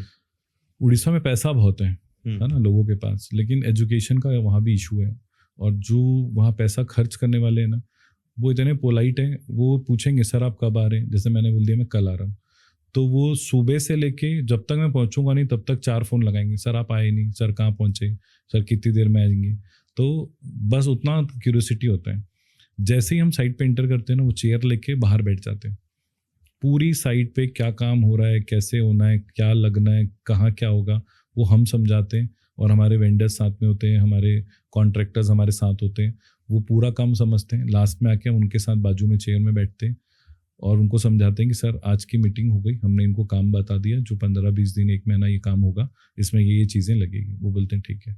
उनकी फ़ीस, हमारी फ़ीस, विजिट चार्जेस या जिसके भी जो चार्जेस वो देते हैं, और उनका काम सबसे अच्छा होता है। बिकॉज ऑफ आप जैसे बोल रहे हैं कि डॉक्टर के पास आप गए, आप बोल रहे हो सर ये दवाई मैंने देखी है, तो डॉक्टर मना नहीं कर सकता कि ये दवाई सही नहीं है, क्योंकि आप भी गूगल पे देख के जा रहे हैं, स्टडी करके जा रहे हैं। लेकिन वो क्या देना चाह रहे हैं, आप उनको सिखा रहे हैं कि मैं आपसे ज़्यादा नॉलेजेबल हूँ और ये चीज़ आप मुझे दीजिए। आप फीस भी दे रहे हैं आप लेकिन उसको सिखा रहे हैं कि जिसने उसकी स्टडी की है, जिसने उस पर टाइम दिया हुआ है, जो आपसे ज़्यादा जानता है, तो आप उस सर्विस का पैसा दे रहे हो लेकिन आप उसका यूज़ नहीं कर रहे हो। सेम विद इंटीरियर डिज़ाइनिंग, अगर आप किसी अच्छे कंसल्टेंट को हायर कर रहे हैं, आप उनसे कंसल्टेंट के रूप में आप उनको रख रहे हैं और उनको पूरा पैसा दे रहे हैं, तो आप उनकी बात सुनिए, उनकी बात मानिए, उनके तरीके से काम करने दीजिए, तो आपको रिजल्ट्स मिलेंगे। आप अगर इंटरफेयर करेंगे, आप उनको चीज़ें समझाएंगे, तो फिर आपको 100% रिजल्ट नहीं मिलेंगे कभी। बहुत बढ़िया। तो एक सवाल है, जिस तरीके से नेचर में आ रहा है कि भाई बहुत सारा नेचर, आपने बोला विनियर और इटालियन टाइल्स, इटालियन मार्बल, तो हाँ इटालियन मार्बल जो होता है, तो ये नेचर के लिए जिस तरीके से आप लोग इंडस्ट्री में, तो आप लोग की कम्युनिटी जो प्रोफेशनल्स हैं, आर्किटेक्ट्स, इंटीरियर्स, तो ये इसके लिए कुछ नहीं कर रहे कि इसको और कैसे प्रमोट किया जाए, एजुकेट किया जाए और किस तरीके से नेचर को सपोर्ट किया जाए? क्योंकि अब हर चीज में नेचर डाल रहे हैं, चाहे प्लास्टिक हो, चाहे इंडस्ट्रीज के ऊपर गवर्नमेंट बोल रही है कि आप कैसे अब नेचर के, तो आपकी इस इंडस्ट्री में, क्योंकि इसमें भी देखा जाए तो बहुत सारे ऐसे चीजें यूज होते हैं जो नहीं होना चाहिए। जी, और वो आपको भी पता है कि ये क्लाइंट के लिए भी आपके अच्छा नहीं है, नेचर के लिए भी अच्छा नहीं है, तो आप उसको कैसे एज अ कम्युनिटी आप लोग इसके लिए कुछ कर रहे हैं, या आप अपने लेवल पे कुछ ध्यान रखते हैं? तो अगर आप इस पे कुछ बताएं। जी, जैसा मैंने आपको शुरू में कहा था कि हम लैंडस्केप का बहुत ज़्यादा ध्यान रखते हैं स्टार्टिंग टू एंड। तो सबसे पहली चीज़ है कि लैंडस्केप आपके घर में, आपके कोई भी प्रोजेक्ट में होना ही चाहिए। इसके अलावा अभी आजकल आपने सुना होगा ग्रीन बिल्डिंग सॉल्यूशन, जो आजकल गवर्नमेंट अब नॉर्म्स में ले आई कि अब ग्रीन बिल्डिंग सॉल्यूशन ही होने चाहिए, जिसमें कि एक नॉर्म्स होते हैं कि जो भी आप प्रोडक्ट यूज़ कर रहे हैं उसका रिसाइकिल क्या है या वो किस चीज़ से बना हुआ है। तो ये चीज़ें अब हमारी स्टडीज़ में आ गई है और हमारी प्रैक्टिस में भी आ गई है, और हम उस चीज़ को ध्यान रखते हैं कि वो नेचर को कभी भी इफ़ेक्ट ना करें। और जो भी आप मटेरियल यूज़ करते हैं, विनियर हो गया, प्लाई हो गया, सब पेड़ से बनते हैं, नेचर से बन रहे हैं। आपके जो स्टोन्स हैं वो रॉक्स को तोड़ के बनाए जा रहे हैं। तो हम भी कोशिश कर रहे हैं कि प्लांटेशन करें। हमारे एसोसिएशन है, वो हर साल पेड़ लगाने के जो अभियान होते हैं ये सब कर रहे हैं, और हम भी इस सब चीज़ों में अब आगे आ रहे हैं और सबको मोटिवेट कर रहे हैं कि एटलीस्ट जितना हम कंजर्व कर रहे हैं उतनी चीज़ें हम वापस लगाएं और नेचर को दें, ताकि वो बैलेंस क्रिएट रहे एनी टाइम। सो हितेश सर, अब काम के अलावा अब घर को भी हम समझना चाहेंगे, क्योंकि आपने जिस तरीके से बताया कि क्लाइंट्स के आप फ़ोन पूरे रिसीव करते हैं, जब तक क्लाइंट को आप चाबी नहीं दे देते हैं तब तक वो घर आपका रहता है, तो आपको तो बहुत सारे घर हो गए जी। तो अपने घर का कैसा आप ख्याल रख पाते हैं? क्योंकि हम एक घर संभालने में दिक्कत होती है और आप एक बार में बोले 10 से 20 प्रोजेक्ट चलते हैं। जी। तो साल भर वो 10-15 घर वो अलग, फिर अपना घर। जी। तो ऐसी शिकायत फैमिली की आती है जी कि भाई जो बिजनेस या एंटरप्रेन्योर्स या प्रोफेशनल्स होते हैं वो फैमिली को उनके पैशन के कारण और उनके काम के कारण फैमिली को सपोर्ट नहीं मिलता और वो सेक्रीफाइस या कॉम्प्रोमाइज करते हैं। तो आपकी फैमिली में क्या सीन है? जी, ऐसा बिल्कुल नहीं सर। मैंने फिर से आपको बताया कि ऑल ओवर द मैनेजमेंट, मैं रात को जल्दी सो जाता हूँ 10 o'clock 10:30, मॉर्निंग 6 o'clock हम उठ जाते हैं। उसके बाद बच्चे स्कूल चल जाते हैं, मैं जिम चले जाता हूँ।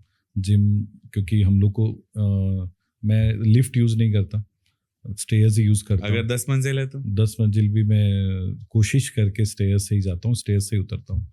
मैं मतलब एक कमिट किया हूँ कि मैं स्टेयर्स यूज़ करूँ और सुबह 1 घंटा जिम में या फिर गार्डन में 1 घंटा अपने आप को देता हूँ। उसके बाद जो टाइम होता है, मेरा ऑफिस 9 o'clock शार्प स्टार्ट हो जाता है मॉर्निंग। तो सुबह का ब्रेकफास्ट करके हम ऑफिस चले जाते हैं। 5 o'clock ऑफिस क्लोज हो जाता है। जो भी काम है 9 to 5 हम कंप्लीट कर लेते हैं। उसके बाद शाम को 7 बजे हम डिनर कंप्लीट कर लेते हैं। उसके बाद 1 घंटा 2 घंटा जो मिलता है हफ्ते में 5 दिन, वो हमारा फैमिली टाइम ही होता है। तो बल्कि मैं घर वालों को जाके बोलता हूँ चलो कहीं घूम के आएंगे, चलो कहीं चलेंगे, चलो कुछ और क्रिएटिव करके आते हैं। और हमने टीम ऐसी बना रखी है, सबको अलग अलग काम दिया हुआ। डिज़ाइनर्स अपना काम करते हैं, साइड इंचार्ज हैं, साइड मैनेजर्स हैं, वो अपना काम करते हैं, परचेज मैनेजर है वो अपना काम करते हैं, तो अकाउंट्स हैं तो अकाउंट्स वाले अपना अकाउंट्स का काम करते हैं। तो चीज़ें दिखने में भारी लगती है, लेकिन अगर उसको मैनेज कर लिया जाए तो टाइम मिलता है। मैं हफ्ते में 5 दिन घूमता हूँ, लोग शायद सैटरडे संडे घूमते हैं, मैं हफ्ते में 5 दिन शाम को 7 बजे फ्री हो जाता हूँ। और सोशल गैदरिंग्स हैं, लोगों से मिलना, वाइफ के साथ घूमना, मम्मी के साथ घूमना, हमारा ये रूटीन है। तो फैमिली की कंप्लेन नहीं आती। हाँ, फॉरेन ट्रिप्स ज़्यादा है, तो ये है कि अभी में से मतलब 25-30 कंट्री मैंने विजिट कर ली है। चाइना 3-4 महीने 6 महीने के गैप में एक बार जाना ही होता है। तो ये है कि हाँ, अकेले ट्रैवलिंग ज़्यादा है, लेकिन उस बीच में जैसे हर 3 महीने में मैंने अपने आप को कमिट किया हुआ है कि एक ट्रिप, मतलब मेरा और मेरी वाइफ का, एक मेरा और मेरी मम्मी के साथ, फैमिली के साथ पूरा एक ट्रिप किया जाए, एक बच्चों की चॉइस से एक ट्रिप किया जाए। तो ऐसा मैंने एक 12 महीने का कमिटमेंट किया, और एक फ्रेंड्स के साथ ओनली। तो ऐसे 4 ट्रिप्स वो मेरे होते हैं, बाकी ट्रिप्स जो हैं वो क्लाइंट्स के साथ या फैमिली के साथ होते हैं। चलिए, ये सुन के मेरे को वाकई बहुत अच्छा लगा, क्योंकि ऑनेस्टली ये रेयर है, बाकी ऐसा होता नहीं है कि लोग काम आज की डेट में जिस तरीके से बढ़ रहा है, क्लाइंट्स की डिमांड और जिस तरीके से एक्सपेक्टेशन बढ़ गई है और कंपटीशन बढ़ रहा है, तो डेफिनेटली एक कमिटमेंट भी हमारा अपने काम के प्रति रिक्वायरमेंट ज़्यादा हो गई है, इसलिए ये काम देखने मिलता है कि फैमिली को लोग टाइम नहीं दे पाते हैं। तो वाकई आपका मैनेजमेंट, उसके लिए तो मैं आपको बधाई दूंगा कि लेकिन इसके लिए फैमिली का सपोर्ट भी चाहिए। जैसे पापा मेरे बहुत ज़्यादा सपोर्टिव थे, हम लोग एकदम फ्रेंड्स जैसे रहते थे, वैसे ही मैं अभी अपने बच्चों के साथ हूँ। दोनों मेरे बेटे हैं, एक क्लास 12th में है, क्लास 6th में है। मैं भी कोशिश करता हूँ, जैसे मेरे बड़े बेटे के साथ मैं भी क्रिकेट खेलता हूँ, पिकल बॉल खेलता हूँ, जाते हैं हम लोग साथ में, ड्राइव में हम लोग साथ में जाते हैं। छोटा वाला बेटा है, वो उसको स्केच बहुत पसंद है, वो स्केच करता है, ड्राइंग्स करता है, तो उसको कोई चीज़ चाहिए तो मैं उसको मोटिवेट करता हूँ। उसकी पेंटिंग्स मैं उससे खरीदता हूँ 500 रुपये में, 1000 रुपये में, कि आपने बहुत अच्छा किया, उसको मोटिवेट करता हूँ। और वो थोड़ा सा ऐसा है कि उसको मोटिवेशन चाहिए होता है, तो मुझे ऐसा लगता है कि उसको मोटिवेट करूँ। और वाइफ जो है वो बहुत ही सिंपल, सोबर, और हमेशा जब से वो मेरे साथ है, जैसा बोलते हैं एक औरत का हाथ होता है पीछे, तो वही है वो, कि जब से वो मेरी लाइफ में है मैंने पीछे मुड़ के नहीं देखा, और प्रोग्रेस है, और बहुत ज़्यादा कोऑपरेटिव है। तो शायद पूरी फैमिली का सपोर्ट है। मम्मी जो है वो राष्ट्रीय अध्यक्ष हैं अभी हमारे समाज की पिछले 15 साल से। अजीत जोगी जब सीएम थे तब प्रदेश सचिव रही हुई है मम्मी, और कई स्कूल्स में, कई सोसाइटीज़ में, कई तरह के समाज सेवा में जुड़ी हुई हैं। तो वो एक अलग लीडरशिप है उनमें, और वो चीज़ उनसे सीखी है मैंने। पापा से काम करना सीखा है, मम्मी से बोलना, लिखना, और बहुत सारी चीज़ें सबसे मैंने अडॉप्ट की है। तो अच्छी फैमिली से हैं, अच्छे लोगों को देखा है बचपन से, तो शायद वो क्वालिटीज़ आ गई हैं। तो कस्टमर खुश जी, फैमिली खुश। यस। अब ये तो हो गया एक हमारा प्रोफेशन में हमारा काम हो गया, एक हो गया हमारा फैमिली हो गया। अब बात आती है हमें समाज से इतना कुछ मिला है आज इस समाज के बीच में, तो क्या समाज के लिए भी आप कुछ ऐसा करते हैं? जैसे आपने फैमिली के लिए इतना ध्यान रखा, तो इस काम और परिवार के अलावा समाज के लिए अगर आपका कोई ऐसा कंट्रीब्यूशन रहता है जो आपको लगता है नहीं मुझे ये करना चाहिए, और ऐसा कुछ करते हैं क्या आप? हाँ, क्योंकि आपको बताया जैसा कि लास्ट हम लोग 1960 में यहाँ पे आए, तो उस समय प्रजापतिज, मतलब हम कंस्ट्रक्शन की लाइन में थे। आज हमें यहाँ पर लगभग 60 इयर्स प्लस हो गए, 65 इयर्स हो गए। तो अगर इस इंडस्ट्री में देखेंगे तो आपको प्रजापति मिलेंगे जो अच्छा कंस्ट्रक्शन का काम करते हैं, अच्छा जो टाइल्स मार्बल का काम करते हैं, अच्छे जो आर्किटेक्ट्स हैं, अच्छे डिज़ाइनर्स हैं, क्योंकि हमारे ब्लड में वो चीज़ है।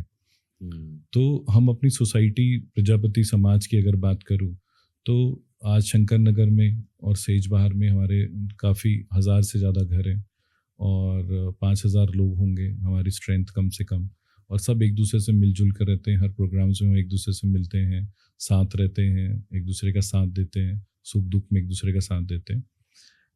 पीछे पिताजी बीमार थे, उनको कैंसर हो गया था, तो मैं जब घर में अकेला था, छोटा था, मेरे ऊपर कभी ये सब चीज़ें मैंने देखी नहीं थी, तो मैंने कई चीज़ें उस समय सीखी कि डॉक्टर से कैसे कनेक्शन रखने हैं, कैसे घर पे पूरा हॉस्पिटल मैनेज करना है, तो फाइनेंशियली भी चीज़ें देखनी है, कंसल्ट भी करना है, और घर पे चीज़ें भी मैनेज करनी है। तो ये मैंने बहुत क्रिटिकल 2-3 साल निकाले, तब मुझे ऐसा लगा कि समाज के लिए मुझे भी कुछ करना चाहिए। मम्मी तो करती ही हैं, जैसा कि मैंने बताया, मम्मी राष्ट्रीय अध्यक्ष है समाज की, तो वो सोशल शुरू से कॉज करती रहती, महिलाओं को जोड़ने का काम। जैसे हमारे यहाँ पर्दा प्रथा है, शुरू से आपने देखा होगा, महिलाएं घूंघट में रहती है। तो वैसा हमारे रायपुर में भी जब लोग आए तो है वो ट्रेडिशनल रायपुर का ही, लेकिन धीरे धीरे मम्मी ने सबको बाहर निकाला, कई प्रोग्राम्स कराए। आज हमारी महिलाओं की बहुत अच्छी स्ट्रेंथ है, महिलाएं बहुत आगे बढ़ के काम कर रही है, बच्चियां बहुत अच्छा काम कर रही है, बहुत अच्छे प्रोफेशन में है। हमारे जो बड़े लोग हैं या हमारे वरिष्ठ लोग हैं, उन्होंने बहुत अच्छे अच्छे आयाम बनाए, उनकी जो काम करने की शैली है उससे लोग हमको जानते हैं। तो एक चीज़ लैक हो रही थी, युवा समाज।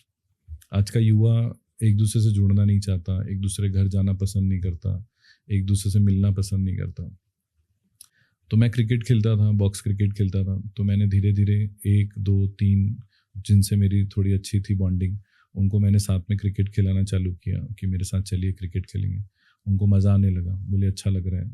तो फिर हमने 8, 10, 15 लोगों को जोड़ा, तो उनको भी अच्छा लगा। फिर हमने समाज के स्तर पे पहले एक स्टार्ट किया कि बॉक्स क्रिकेट स्टार्ट होगा। हर महीने के हर वीक वेडनेसडे शाम को हम 7 to 9 बॉक्स क्रिकेट खेलते थे।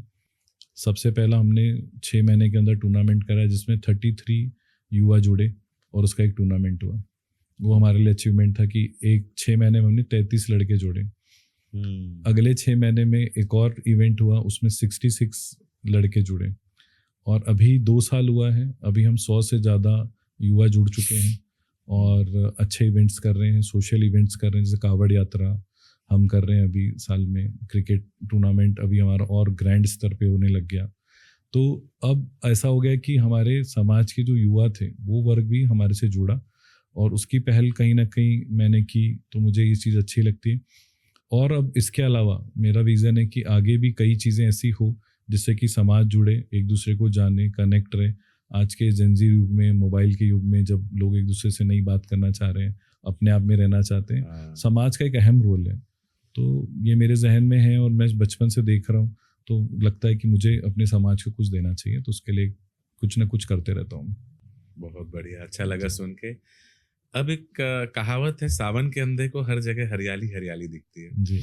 तो आप ठीक है, घर ये वो, कभी भी आप कहीं जाते हैं तो आपको भी दिखता होगा ना, यहाँ ऐसा नहीं होना चाहिए, ऐसा होना चाहिए।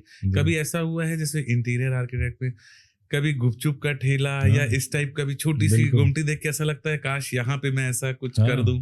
बिल्कुल। ये एनी टाइम होता है। जैसे हम मूवी देखने जाते हैं, मान लीजिए लोग मूवी देख रहे होते हैं, हम उसका बैकग्राउंड देखते होते हैं कि उसका घर कैसा है। जैसे हमें चाइनीज कोरियन मूवीज आती है, तो हम उसको भी देखते हैं, उसको सीखते हैं कि यार उनके घर कैसे होते हैं, वो कैसी जगह पे ऑफिस, उनका ऑफिस कैसा है, कैसा होना चाहिए, तो उससे हम सीखते हैं।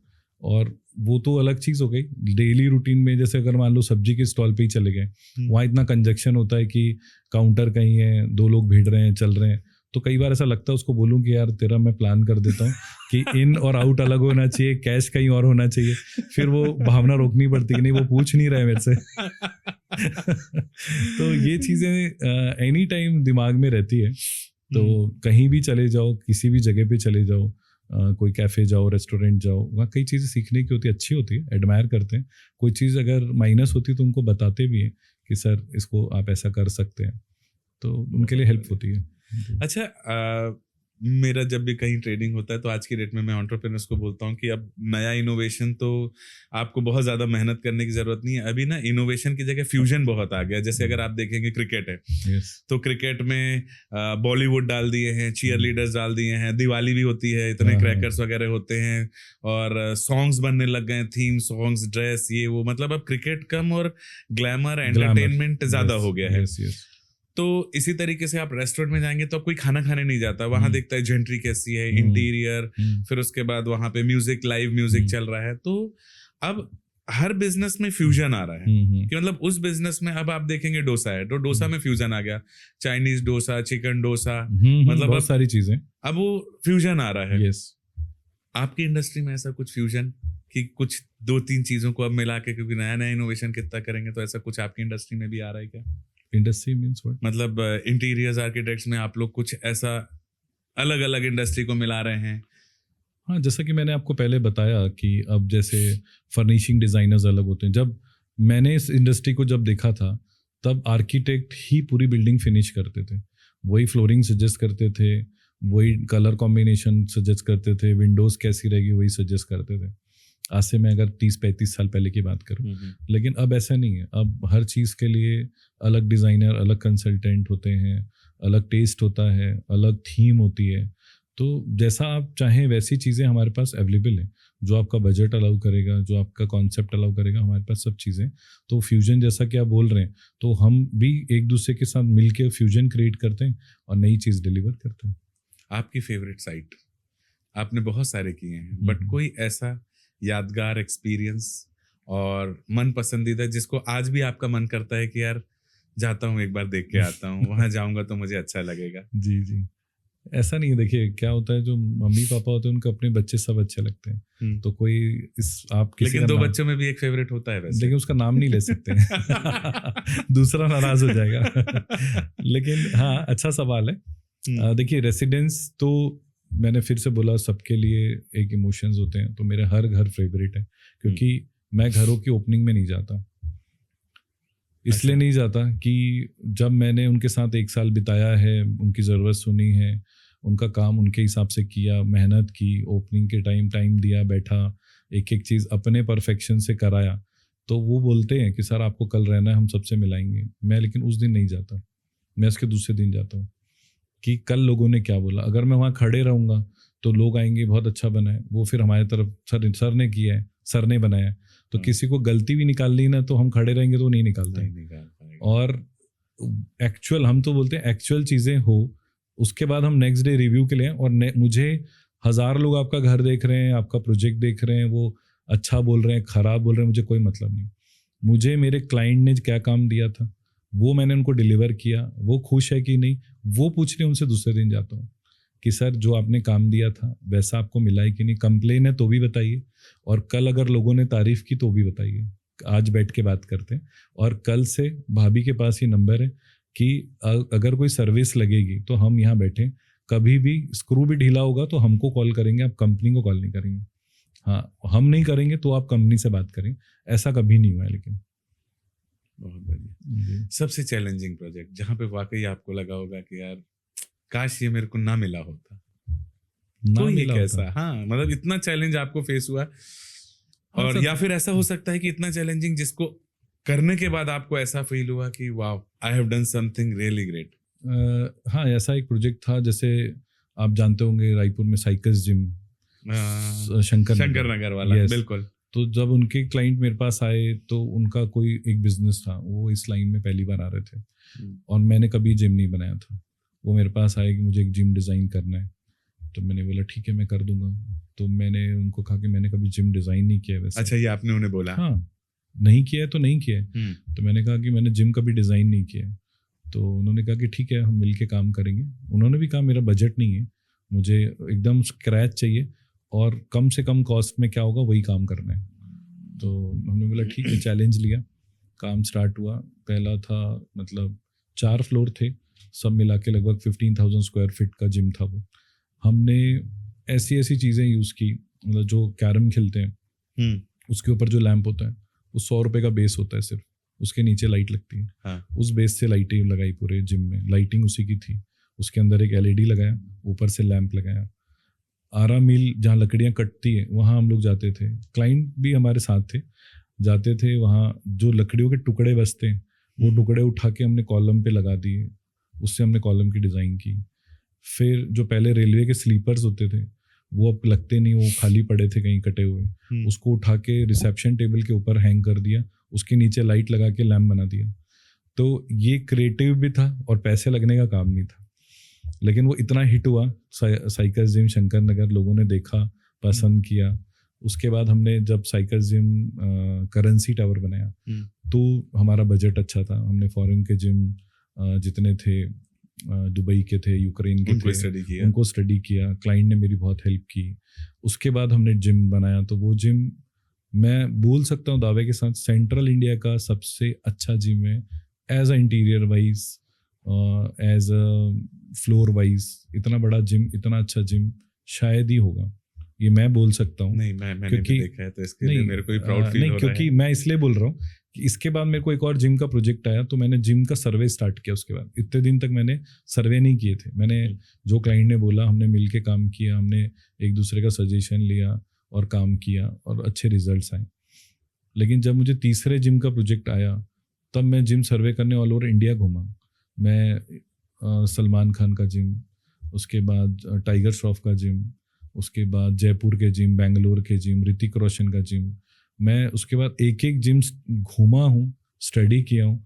उसके बाद मुझे लगा मैं ये क्यों घूम रहा हूँ, क्योंकि हमने ऑल ओवर जो जिम बनाया, इससे सुंदर जिम नहीं था कहीं पे भी। क्या बात है, Really? बहुत बहुत बधाई हो उसके क्योंकि लिए। वहाँ के लोगों का ट्रेंड भी अलग है। वहाँ के लोग मशीन्स देखते हैं, वहाँ के लोग ट्रेनर देखते हैं, वहाँ इंटीरियर एम्बियंस से उतना मतलब नहीं होता। फॉर मेट्रो कंट्री में, मेट्रो सिटीज़ में रायपुर का ट्रेंड अलग है। रायपुर में क्या होता है, यहाँ की लाइफस्टाइल 11-12 बजे चालू होती है। यहाँ जो 7 AM का ग्रुप है ना, जो 7 बजे उठ जाता है, उसके लिए 12 बजे तक काम नहीं है। रात को पब जाना, रात को कहीं पार्टीज के लिए जाना, यहाँ आज भी थोड़ा ऐसा माना जाता है कि यार ये ठीक नहीं है, क्योंकि वैसा कल्चर नहीं है मेट्रो सिटीज जैसा। तो सोशल गैदरिंग कहाँ होती है? जिम में होती है। लोग वहाँ मिलना पसंद करते हैं, हेल्थ कॉन्शियस लोग मिलते हैं, एक दूसरे के विचार वहाँ मिलते हैं, एक दूसरे से जान पहचान होती है। अच्छे अच्छे IAS ऑफिसर, मुझे कोरबा के अभी IAS ऑफिसर मुझे कोरबा बुलाए, बोले मुझे साइकिल जिम जैसा जिम कोरबा में बना के दो। तो मैं बोला सर आपने कहाँ देखा? बोले मैं वहीं आता हूँ, सैटरडे संडे रहता हूँ, तो आप मुझे वैसा ही जिम बनाए। तो ऐसे ऐसे लोग पूरे ऑल ओवर इंडिया के लोग इस जिम को देख रहे हैं और एडमायर कर रहे हैं। तो मेरे लिए वो अच्छा एक प्रोजेक्ट है। और ये मेरे ख्याल से छत्तीसगढ़ के लिए भी प्राउड की बात है कि बिल्कुल, आज आप बिल्कुल। इतनी दूर जगह घूम के आ रहे हैं और आप बोल रहे हैं कि मुझे ऐसा लगा मैं ये क्यों देख रहा हूँ। हाँ इससे रियली, बहुत अच्छा तो मैं बना के मैंने बैठा बना, हूँ। हाँ रियली मुझे ऐसा लगा कि मैं क्यों स्टडी करने आया हूँ। मतलब मेरे लिए टाइम वेस्ट था वो एक तरह से। नहीं, लेकिन उसने आपको कॉन्फिडेंस दिया, टाइम वेस्ट हाँ। नहीं हुआ। देन यू रियलाइज, कई बार हमको नहीं पता होता कि हम कितने ग्रेट हैं। तो सर मैं यही एक मैसेज भी देना चाहता हूँ। आपने एक सवाल अभी पूछा था पिंटरेस्ट का, कि अगर आप मुझे कोई चीज़ दे देंगे ना कि यही बनाना है, तो मेरा दिमाग लॉक हो जाएगा कि मुझे यही बनाना है, बस इसके आगे कुछ करना नहीं। क्रिएटिविटी। लेकिन आप मुझे जब फ्री छोड़ेंगे ना, तो मैं कोई नई चीज़ आपको डिलीवर कर पाऊंगा जिसकी मैंने स्टडीज़ की है, जो मेरा एक्सपीरियंस है। अब अगर मैं इंडिया एज ए नेशनैलिटी बात करूं, तो हमेशा देखा जाता है कि आज की डेट में इंटीरियर के लिए हम बहुत ज़्यादा चाइना के ऊपर डिपेंडेंट हैं। जी। तो आपको कई बार नहीं लगता कि यार खराब नहीं लगता होगा कि हर चीज़ के लिए हम इतना ज़्यादा चाइना के ऊपर डिपेंडेंट हैं और बार बार हमको जाना पड़ता है, और वैसी कंट्री जो शायद हमारी फ्रेंडली कंट्री नहीं है। बिल्कुल। तो ये मजबूरी आपको, इसके लिए आपको फीलिंग क्या होती है जब आप जाते हैं? मतलब ये थोड़ा पर्सनल है, ये फीलिंग से रिलेटेड है कि प्रोफेशन, अपना काम अपनी जगह है, लेकिन जब बात आती है कि क्या हम इतने कॉम्पिटेंट नहीं बन पाए हैं इस इंडस्ट्री में जहाँ पे हर व्यक्ति को जाना पड़ता है चाइना? सर मुझे ऐसा लगता है कि हमको रिलेट किया जाता है, क्योंकि हम बताते हैं या हम जताते हैं कि हम चाइना से चीज़ें ला रहे हैं, लेकिन आज आप जो अपना फ़ोन यूज़ कर रहे हैं वो भी चाइना में बन रहे हैं। ठीक है, आज आपके जो कपड़े आप पहन रहे हैं उसमें मेक इन बांग्लादेश लिखा है, लेकिन वो सिर्फ टैग बांग्लादेश का है, वो बन के भी चाइना से आ रहा है। ठीक है, और हमारे जो प्रोडक्ट्स हैं उनके साथ भी सेम है कि देखिए क्या होता है, मोदी जी जो है उनका विज़न सर बहुत बड़ा है, वो अभी प्राइम मिनिस्टर हैं, लेकिन उनका विज़न जो है वो बहुत आगे तक का, लेकिन उनके पास चैलेंजेस बहुत ज़्यादा हैं। जो चीज़ें इतने सालों में नहीं हुई वो स्टार्ट करें, जैसे हमारे फील्ड में उन्होंने BIS लगा दिया फर्नीचर्स पे। तो अब जो फर्नीचर्स पहले आते थे वो फर्नीचर्स अब कॉस्टली होके यहाँ आएंगे तो कम आएंगे। मेक इन इंडिया, जैसा कि कोविड के बाद अगर मैं बात करूँ तो सिर्फ रायपुर शहर में 50 से ज़्यादा ऐसे वेंडर्स आ गए हैं जो फर्नीचर आपको रायपुर में ही डिज़ाइन करके मशीनों से बना के दे सकते हैं। प्राइसिंग में कितना डिफरेंस? प्राइसिंग में सर बस वही फ़र्क आ रहा है, इसलिए लोग अभी भी चाइना पे डिपेंडेड है कि प्राइसिंग और क्रिएटिविटी। क्योंकि देखिए चाइना के जो बायर्स हैं वो ऑल इंटरनेशनल लेवल के हैं, उनका वॉल्यूम बनाते हैं कि आदमी अगर एक पीस बना रहा है, यूनिक क्रिएटिव बना रहा है, लेकिन वो पूरे वर्ल्ड में जा रहा है, वर्ल्ड को सप्लाई कर रहे हैं, तो उसकी कॉस्ट कम आ रही है। वो कंटेनर में बात करता है, हम स्क्वायर फीट में बात करते हैं। कितना डिफरेंस आता होगा? बहुत डबल हो जाता है क्या प्राइस यहाँ पे? बिल्कुल बिल्कुल डबल के आसपास होता है। और सबसे बड़ी बात, प्राइसिंग के लिए हमारे कस्टमर्स कभी भी चाइना नहीं जाते। चाइना जाने वाले जो कस्टमर्स हैं वो सिर्फ यूनिकनेस के लिए चाइना जाते हैं। जैसे अगर आप, मैं सोफे की बात करूं या एक शैंडलियर की बात करूं, आप रायपुर शहर में 5 लाख 10 लाख रुपए अभी रखिए और मेरे साथ अगर आप घूमना चाहेंगे तो आपको 10 लाख रुपए का शैंडलियर नहीं मिलेगा। लेकिन चाइना में एक पूरी सिटी है जो सिर्फ शैनलियर्स या फिर लाइट डिज़ाइन करती है। वो पूरी सिटी है, आप देख के थक जाएंगे, 4 दिन रुकेंगे तो नहीं देख पाएंगे। तो सिर्फ एक शैंडलियर और लाइट, लाइट्स, डेकोरेटिव लाइट्स बोल हाँ, सकते हैं लाइट उसको। सिटी बोल सकते हैं। जैसे रायपुर जितनी बड़ी सिटी है वो सिर्फ लाइट पे ही वर्किंग करती है। गार्डन लाइट्स हो, आउटडोर लाइट्स हो, इंडोर लाइट्स हो, that too cost effective. Yes, और वो पूरा वर्ल्ड वहाँ से चीज़ें ले रहा है। ठीक है, वो अभी तो मैंने एक चीज़ और स्टडी की कि यहाँ कई जो ब्रांड्स हैं जो ये दावा करते हैं कि ये, मैं नाम नहीं लूँगा, लेकिन कई ब्रांड्स हैं उनका मैन्युफैक्चरिंग चाइना से हो रहा है, इंडिया आ रहा है, नाम बदल रहा है और वो यहाँ बेच रहा है, बस। तो वो चीज़ें सुधारने में, वो सब चीज़ें करने में टाइम लगेगा। उसके लिए मोदी जी बहुत कोशिश कर रहे हैं और मुझे लगता है जल्दी हो जाएगा। लेकिन मेक इन इंडिया पे हम भी कोशिश करते हैं, हम भी नहीं चाहते ज़्यादा से ज़्यादा चीज़ें हम इंपोर्ट करें, लेकिन कुछ प्रीमियम चीज़ें तो हमें करनी पड़ती। बाकी चीज़ें हम कोशिश करते हैं कि हम इंडिया से ही, मतलब दिल से लगता है कि हाँ, बिल्कुल बिल्कुल दिल से लगता है, हाँ बिल्कुल करना ही चाहिए। जैसे हर इंडस्ट्री का एक ना एक यूनियन होता है, उनकी एक कम्युनिटी होती है, तो वैसे इंटीरियर्स की कम्युनिटी होगी या इंटीरियर्स का एक एसोसिएशन होगा, जी। तो वो कितना स्ट्रांग है और वो किस तरीके से यहाँ पे काम कर रहा है और अपने मेंबर्स को सपोर्ट कर रहा है? वैसे होगा ऐसा? हाँ, मैं ऐसा बिल्कुल मानता हूँ। आर्किटेक्ट्स का एक IIA है, तो वो architects only for the architects है। IIID है, वो इंटीरियर डिज़ाइनर्स का एसोसिएशन है। उस पर छत्तीसगढ़ के पूरे इंटीरियर डिज़ाइनर्स एक मंच पे रहते हैं, एक मंच पे इवेंट्स होते हैं, मिलते हैं, जुलते हैं, एक दूसरे के विचार उसमें साझा होते हैं।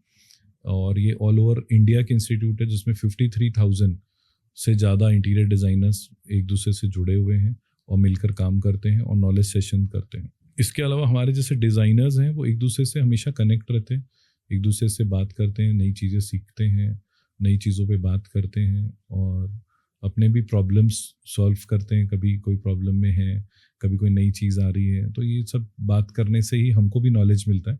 तो है ऐसे डिज़ाइनर एसोसिएशंस रायपुर में और वो हमें काफ़ी हेल्प करते हैं।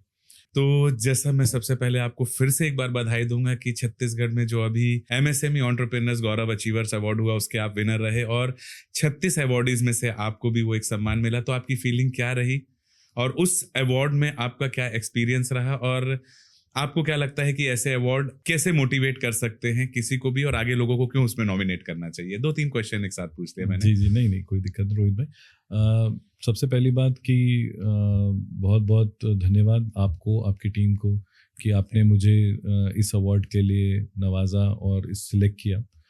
और मैं लोगों से अपील करूंगा कि ऐसे अवार्ड फंक्शन से जुड़ें और ऐसी एक्टिविटीज़ में पार्टिसिपेट करें, ताकि देखिए कोई भी अवार्ड होता है वो आपको मोटिवेट करता है। और मुझे भी जो ये अवार्ड मिला मुझे मोटिवेट किया, क्योंकि हर फील्ड से आपने एक एक लोगों को एक अवार्ड दिया था। पूरे छत्तीसगढ़ से इंटीरियर डिज़ाइनिंग में आपने मुझे सिलेक्ट किया, मुझे अवार्ड दिया। तो मैं चाहूँगा कि आगे भी अवार्ड्स जो मिले उसमें मैं नॉमिनी रहूं, उस लेवल का मैं काम करूं।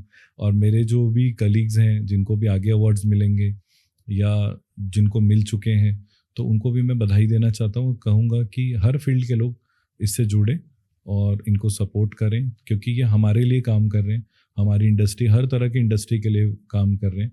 जैसा कि मैंने वहाँ देखा कि आप डॉक्टर्स, आर्किटेक्ट्स, इंजीनियर्स, उसके अलावा इंटीरियर डिज़ाइनर, फैशन डिज़ाइनर्स, कई लोगों को आपने बुलाया था। बिल्कुल। तो हर फील्ड में से आपने एक एक लोगों को चुना, उनको फैसिनेट किया, उनको मोटिवेट किया, तो वो अपनी फील्ड में जाके और अच्छा काम करेंगे। और जो बाकी लोग जिनको आपने अवार्ड इस साल नहीं दिया, अगले साल देंगे, तो वो इस अवार्ड के लिए और अच्छा काम करेंगे। तो उससे छत्तीसगढ़ और उनका जो काम करने का तरीका है उस इंडस्ट्री का, ऑल ओवर आपने सब इंडस्ट्री कवर की, तो ऑलरेडी उनको भी बेनिफिट होगा। तो ये सिर्फ अवार्ड नहीं है, ये एक देखा जाए तो एक तरह का आंदोलन है, एक तरह का मोटिवेशन है सबके लिए जो आपने छेड़ा है। तो मैं आपको बधाई दूंगा, आपके विज़न को बधाई दूंगा कि आपका विज़न इतना बड़ा है कि लोग आज के ज़माने में अपने बारे में सोचते हैं। आपने सबके बारे में सोचा, सबको एक मंच पे लाया, सबको एक दूसरे से मिलाया, और आगे भी इस तरह के आप काम करने वाले हैं, उसके लिए धन्यवाद। बहुत बहुत थैंक यू। और आप अगले साल वाकई इनवाइटेड हैं, पहले से ही आप अगले साल के लिए इनवाइटेड हैं, तो प्लीज़ आइएगा ज़रूर। सर, जैसा आप मेगा अवार्डी हैं, यस, तो हमारे स्टेट के जो यंग इंटीरियर डिज़ाइनर्स आ रहे हैं उनके लिए एक मेगा टिप जिससे कि वो अपने करियर में और बेहतर कर पाए आने वाले समय में। सबसे पहले मैं अपने जूनियर्स को ये बात बोलूँगा कि आप जो मैंने किया, अपने सीनियर्स का हमेशा रिस्पेक्ट करना, उसके बाद हर छोटी छोटी चीज़ें सीखना, अपने काम के लिए ईमानदार रहना, और जिस फील्ड से, जिस नाम से आपको, आपके परिवार को जाना जाता है, उसको आपको अपने पैशन से काम करना, ये सबसे बड़ा मेगा टिप है। और अगर आप ऐसे काम करेंगे तो आपका अवार्ड, उसके अलावा ऑस्कर अवार्ड भी आपको मिल सकता है। सो हितेश सर, एक सवाल पूछूंगा। एक होता है प्रोफेशन, जिसमें आप लोग अपने बिल्कुल प्रोफेशन से रिलेटेड करते हो, बट जैसा आपने बताया कि एक प्रोजेक्ट में बहुत सारे डिफरेंट डिफरेंट एस्पेक्ट्स काम करते हैं, बहुत सारे डिजाइनर के साथ एक साथ काम करना पड़ता है। तो और आपने बताया कि आपकी यूएसपी ये है कि आप मैनेज कर पाते हो, आपने अपनी फैमिली के बारे में बताया, आप अपने फ्रेंड्स के साथ टाइम स्पेंड कर लेते हैं। तो इन सब के लिए आप क्या सोचते हैं कि ये किसी के लिए अपने प्रोफेशन के साथ, अपने बिजनेस के साथ किस तरीके से हम इसको मैनेज करें, जिससे सब एक साथ हम हैंडल कर पाएं और एक अच्छी लाइफ लीड कर पाएं? जी, इसके लिए मैं एक इंट्रोडक्शन देना चाहूँगा कि मेगा अवार्ड मुझे मिला, वो उसका बैकअप पूरा रोहित भाई और उनकी टीम थी। इसके अलावा इनका एक और प्रोग्राम है, लर्निंग बैगर्स। लर्निंग बैगर्स में ये मैनेजमेंट कोच, बिजनेस कोच जो होते हैं वो हैं। और रोहित मेरे बहुत अच्छे फ्रेंड हैं, लास्ट 20 ईयर्स से हम दोनों एक दूसरे के साथ हैं। हाँ, ये अलग है कि मैं आज अलग प्लेटफॉर्म पे बैठा हूँ, वो अलग प्लेटफॉर्म पे बैठे हैं। तो जब हम एक क्रिएटिव पर्सन या एक डिज़ाइनर की तरह काम करते हैं तो हम एकदम अलग होते हैं। लेकिन जब बहुत सारी प्रॉब्लम्स आती है, कि हायरिंग की प्रॉब्लम, बहुत टीम की प्रॉब्लम, डिज़ाइनर्स की प्रॉब्लम, साइड मैनेजमेंट की प्रॉब्लम, वो जब हमारे पास आती है तो हम उसको सॉल्व करने के लिए एक कोच की ज़रूरत होती है, एक मैनेजमेंट कोच की ज़रूरत होती है। एक टाइम में मुझे भी बहुत ज़्यादा फ्रस्ट्रेशन था कि एक चेन लगाता था तो दूसरी कड़ी टूट जाती थी, एक कड़ी जुड़ती थी फिर दूसरी कड़ी टूट जाती थी, तो फ्रस्ट्रेशन आता था एक टाइम पे। तब रोहित भाई ने मेरा सपोर्ट किया। रोहित जी मेरे ऑफिस आए, मुझे उन्होंने समझाया कि ये सब चीज़ें जो है मैं बहुत ईजीली मैनेज करूँगा, और मैंने इसकी स्टडीज़ की है और अभी ऑल ओवर इंडिया ये लोगों को बिजनेस कोच की तरह से काम कर रहे हैं। तो मैंने इनकी हेल्प ली और वो मुझे जो है बहुत अपने प्रोफेशन में जब मैंने इम्प्लीमेंट किया तो आज मैं बहुत स्मूथली काम कर रहा हूँ, कम टाइम देके ज़्यादा इनपुट ले रहा हूँ।